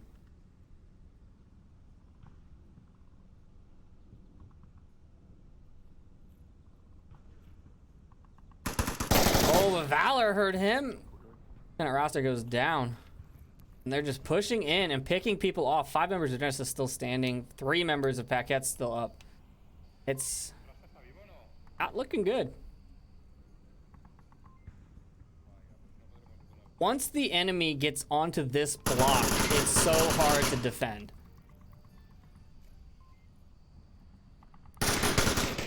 Vandergraaf finds tag. Vivi's going for a flank. Is he going to see Resting Chaos? He does. He takes him down with a headshot. But now no one's on objective. John Clark and Javivi are off of it. Valor's going across the street. He's at the red truck now. He double taps tag. Noel gets down behind the car. Javivi tries to find him. Javivi just standing in the road waiting for this. He's got tunnel vision like no other. Yeah. Luckily, no one else is there to really counter him, and he's able to get that pick onto Valor Magnus. I don't know what Valor was thinking in that. Getting shot and decided to just run across, but Slip is right here. He is ready for that. And now John Clark is going to try to defend against that, but that won't happen. Genesis will 4-0 on their final map. Yeah. I'm not sure why the guy at Red Car Valor did not just shoot back. I mean, he knew he was getting shot at. He called the guy out, and he decided not to shoot back. Instead, he ran for it. I don't know. Well, there was a little bit of no square celebration on Genesis' side for their win. Those of you Josh Dub fans out there. All right, let's go update the bracket. Genesis took that 4-0. And Meta versus the Hornets might still be going on, so we're going to take a quick intermission. We're going to see if we can hop into that lobby, and then we'll be right back.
are back. Meta versus the Hornets. They've only done one round so far, so we're gonna catch most of this game. Hornets are up 1 point. And plant it in the little hallway. Preferably like somewhere in the middle. Oh, yeah. Okay, I got you. Yeah, the little alleyway. And I'll be back here watching. We're on the eastern objective. And does not quick spawn for the Hornets. Spawning in the southwest corner and pushing 3 north and 2 across south. Yeah, that's the nice thing about the not quick spawn is it allows for some good flanking to happen and have a different approach to the objective that the enemy might not be well prepared for. The crispiest of the Nuggets is running the shield. He's on the north wall pushing. And he has been super crispy today. Not watching his key outside might get him killed at this next cross because Pleb is waiting. He saw him. So when we get to objective, there's no one there. I'm gonna cover you with my shield and you're gonna put in the code, alright? Ooh. I don't know if you're listening. I to heard. C3PO. Ooh. C3PO did not seem thrilled about that. Oh, there the plan just goes. Wow. That's how the plan died. C3PO went for that Completely. shield grab and also died. Now he's down and out. There will be no objective covering strats today. Lexic finds Blizzard. Not C3PO. Broccoli is Pleb in the Kiat, but he's on the wrong side, so he's got to shoot through this little tiny window. Could find the kill. Pleb peeks it right. There it is. Broccoli finds Pleb. 2-on-2 now. God. Boombox and Dr. Anthrax on defense. Bake. Bake is actually in a really good position here. He's in the blue room south of objective. Ooh. Not a good throw. Well, it's a flash. It'll work. Now he's rotating out into the street, and Anthrax is rotating right into his line of fire. Bake finds him, and now there's only one member of the defense still standing on objective. It's Doombox 3. The third Doombox. Doombox the third. Flash comes out. I'm very happy to see rookies rocking flashes. They take a lot more tactical skill, in my opinion. Yeah. Gotta know when to throw You have to be them. very aware, yeah. You can't just throw them randomly. You have to know exactly where the enemy's at. And you gotta be as aggressive as the flash is, so immediately peeking afterward, trying to get that kill while the enemy is disabled. Doombox sees Broccoli. No, he hears Broccoli. Now he's chasing Broccoli. Eat your veggies, kids.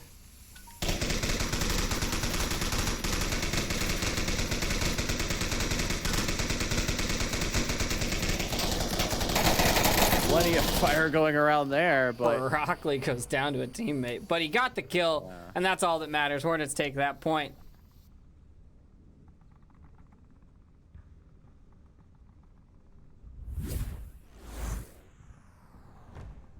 very nice little kill indeed. A lot of...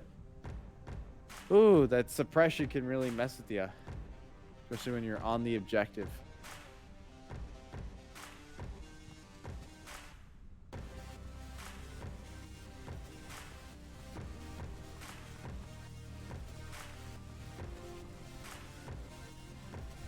Yeah, I'm not really sure on that suppression. It seemed unnecessary to me. It wasn't targeted at anything. It was just shooting from the east doorway towards the objective.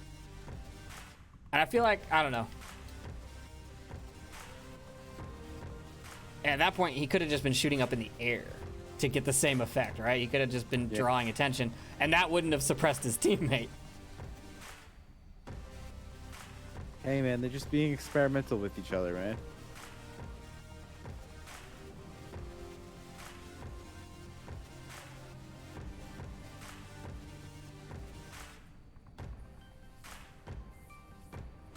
As of right now, the Hornets are in first place, having won all 3 of their matches.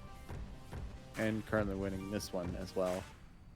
Followed by Wyron, Meta, Genesis Paquettes is unfortunately out for tomorrow. They went 0 Very good and try 4. from them. They had great plays. I mean, it wasn't like they got blown out. They went 3-4, 2-4. Okay, they had a couple blowouts, I lied. But they did play well. I mean, all the teams today have played well. Much better than I was expecting. I always underestimate the rookies. But hopefully we'll get a couple of new teams from this, or, you know, some of these rookies will get picked up by current teams, and we'll get more players into the league. Because that's really the goal here. We want more people playing the game. Speaking of playing the game, we're hopping into round number 3. Hornets on defense. Western objective. Eat your school and read your vegetables.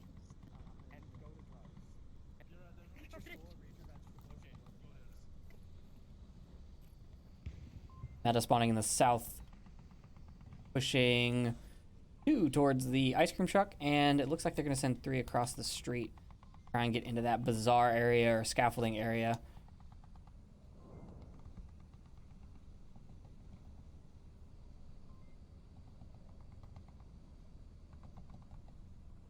I do like the movement. They're working together. They're moving together. They're clearing corners. They're bounding, and it looks really good. It works really well. It works better the more time you do it. You know, playing with the same set of people over and over and over, start to learn their patterns and things. That's when it really clicks, and you can do all these same things, but you don't have to communicate to do it. I did hear the other day, I was informed of a little bit of a dangler strat from back in the day. Apparently when danglers used to practice, they would all throw their tablets away at the beginning of the round on defense and have to communicate the entire time to not get capped on. Oh, wow. That's actually really good. Yeah, I thought so too. I was like, all right, I'll try that. Doombox and ASDF Gaming hanging out with the white car. Dyslexic Dazzler.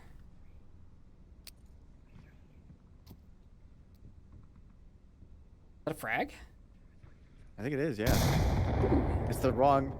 That was close. The princess is in another shack. Dyslexic peeking through those tiny grates. Really hard to see on offense until they start shooting. And by that time, it's probably too late. Unless you got a really good he's already snapshot. rotated.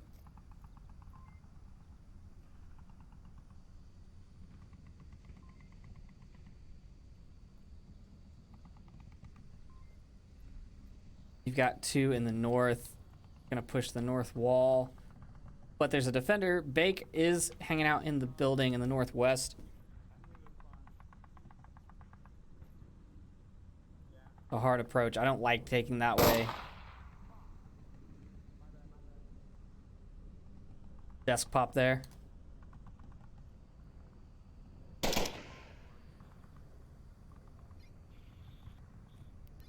Trying to get this kill still on the white car. Ooh, nice shot. Find Bake. Why Bake was rotating. No one will ever know. Dyslexic finds Doombox at the car, and now the south side is clear, and it's all up to these 3 in the north.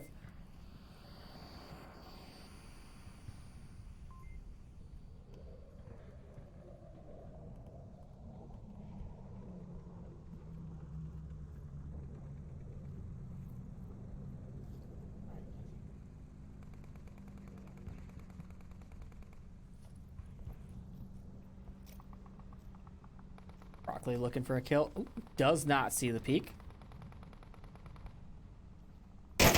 Oh, but he sees that one. Through the crack. Broccoli takes him down. Nicely done. And a confirmation flash comes out. It's a flash of victory. I'm now coming around the north side of this alleyway. Will Broccoli be ready for this?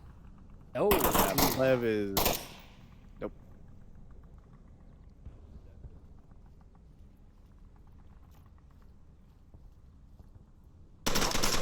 Oh, but Crispy takes up the spot, finds one in the alleyway. Now it's all up to Pleb.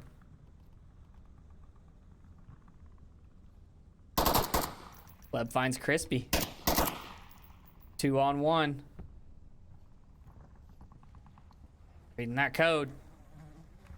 Yeah, he's got to memorize. He's probably going to try to go for that quick cap. It's probably his best option at this point. He's gonna cross right into this line of fire. Yep. Hornets with the 3rd point.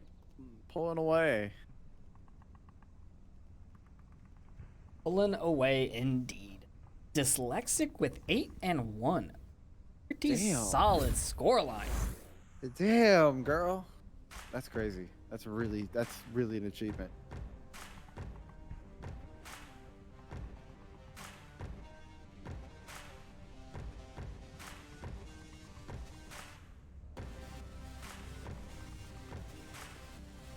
We are going to have the same objective.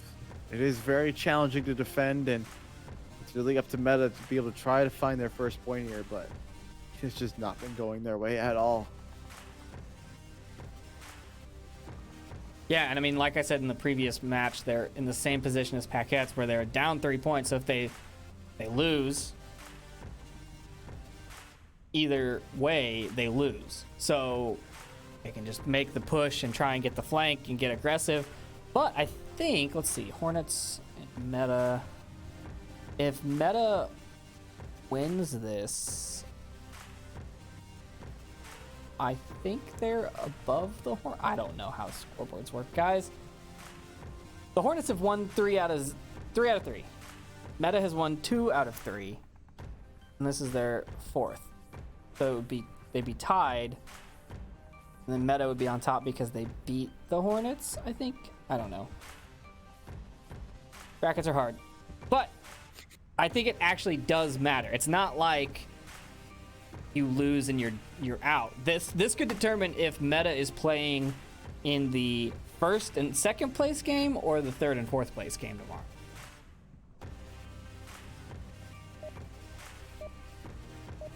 Well, we don't have to wait any longer. We're about to get our answer here very shortly. Round number 4. Oh. Oh, pip pip cheerio. Right, I have C4. Where would be a good spot to put that? Somewhere that the enemy will get blown up with it. In the, Anthrax, I know exactly what you're talking about. Yes. Put it in there. Alright.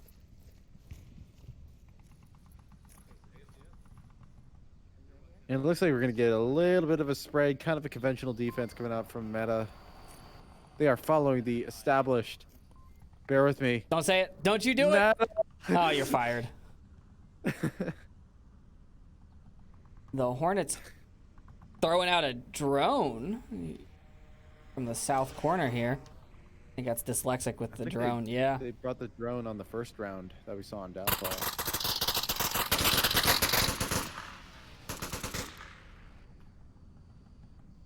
If your team is listening, they should know where a couple of the enemies are.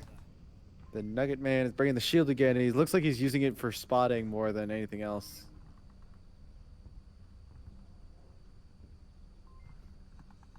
They have a shield, west. I know that feeling, Anthrax. He goes, I got a shield. What direction is this? I know that feeling. I'm pretty sure I have corrected my directional callouts every game ever. I don't think I've ever made one correct. Like, there's one on the east, no the west. Downfall's a little hard because I've always thought that the hills were in the north, but they're in the south. So every call out I used to make was wrong. Ooh, Dyslexic with a nice shot on a Doombox through the mini market and through the building. I don't think the Nugget sees Anthrax. Well, it doesn't Dyslexic matter sees anymore. him though, so it's fine. The Nugget. I like how we're calling him the Nugget now. The Nugget's on objective. Yeah, the Nuggets. He's got tablet out. They're Chicken capping. time! They're putting in a 5-0 right here. Oh my goodness. Just to rub it Nugget in. has just been the MVP, man. Oh, he's got to type faster. He's got those stressed hands.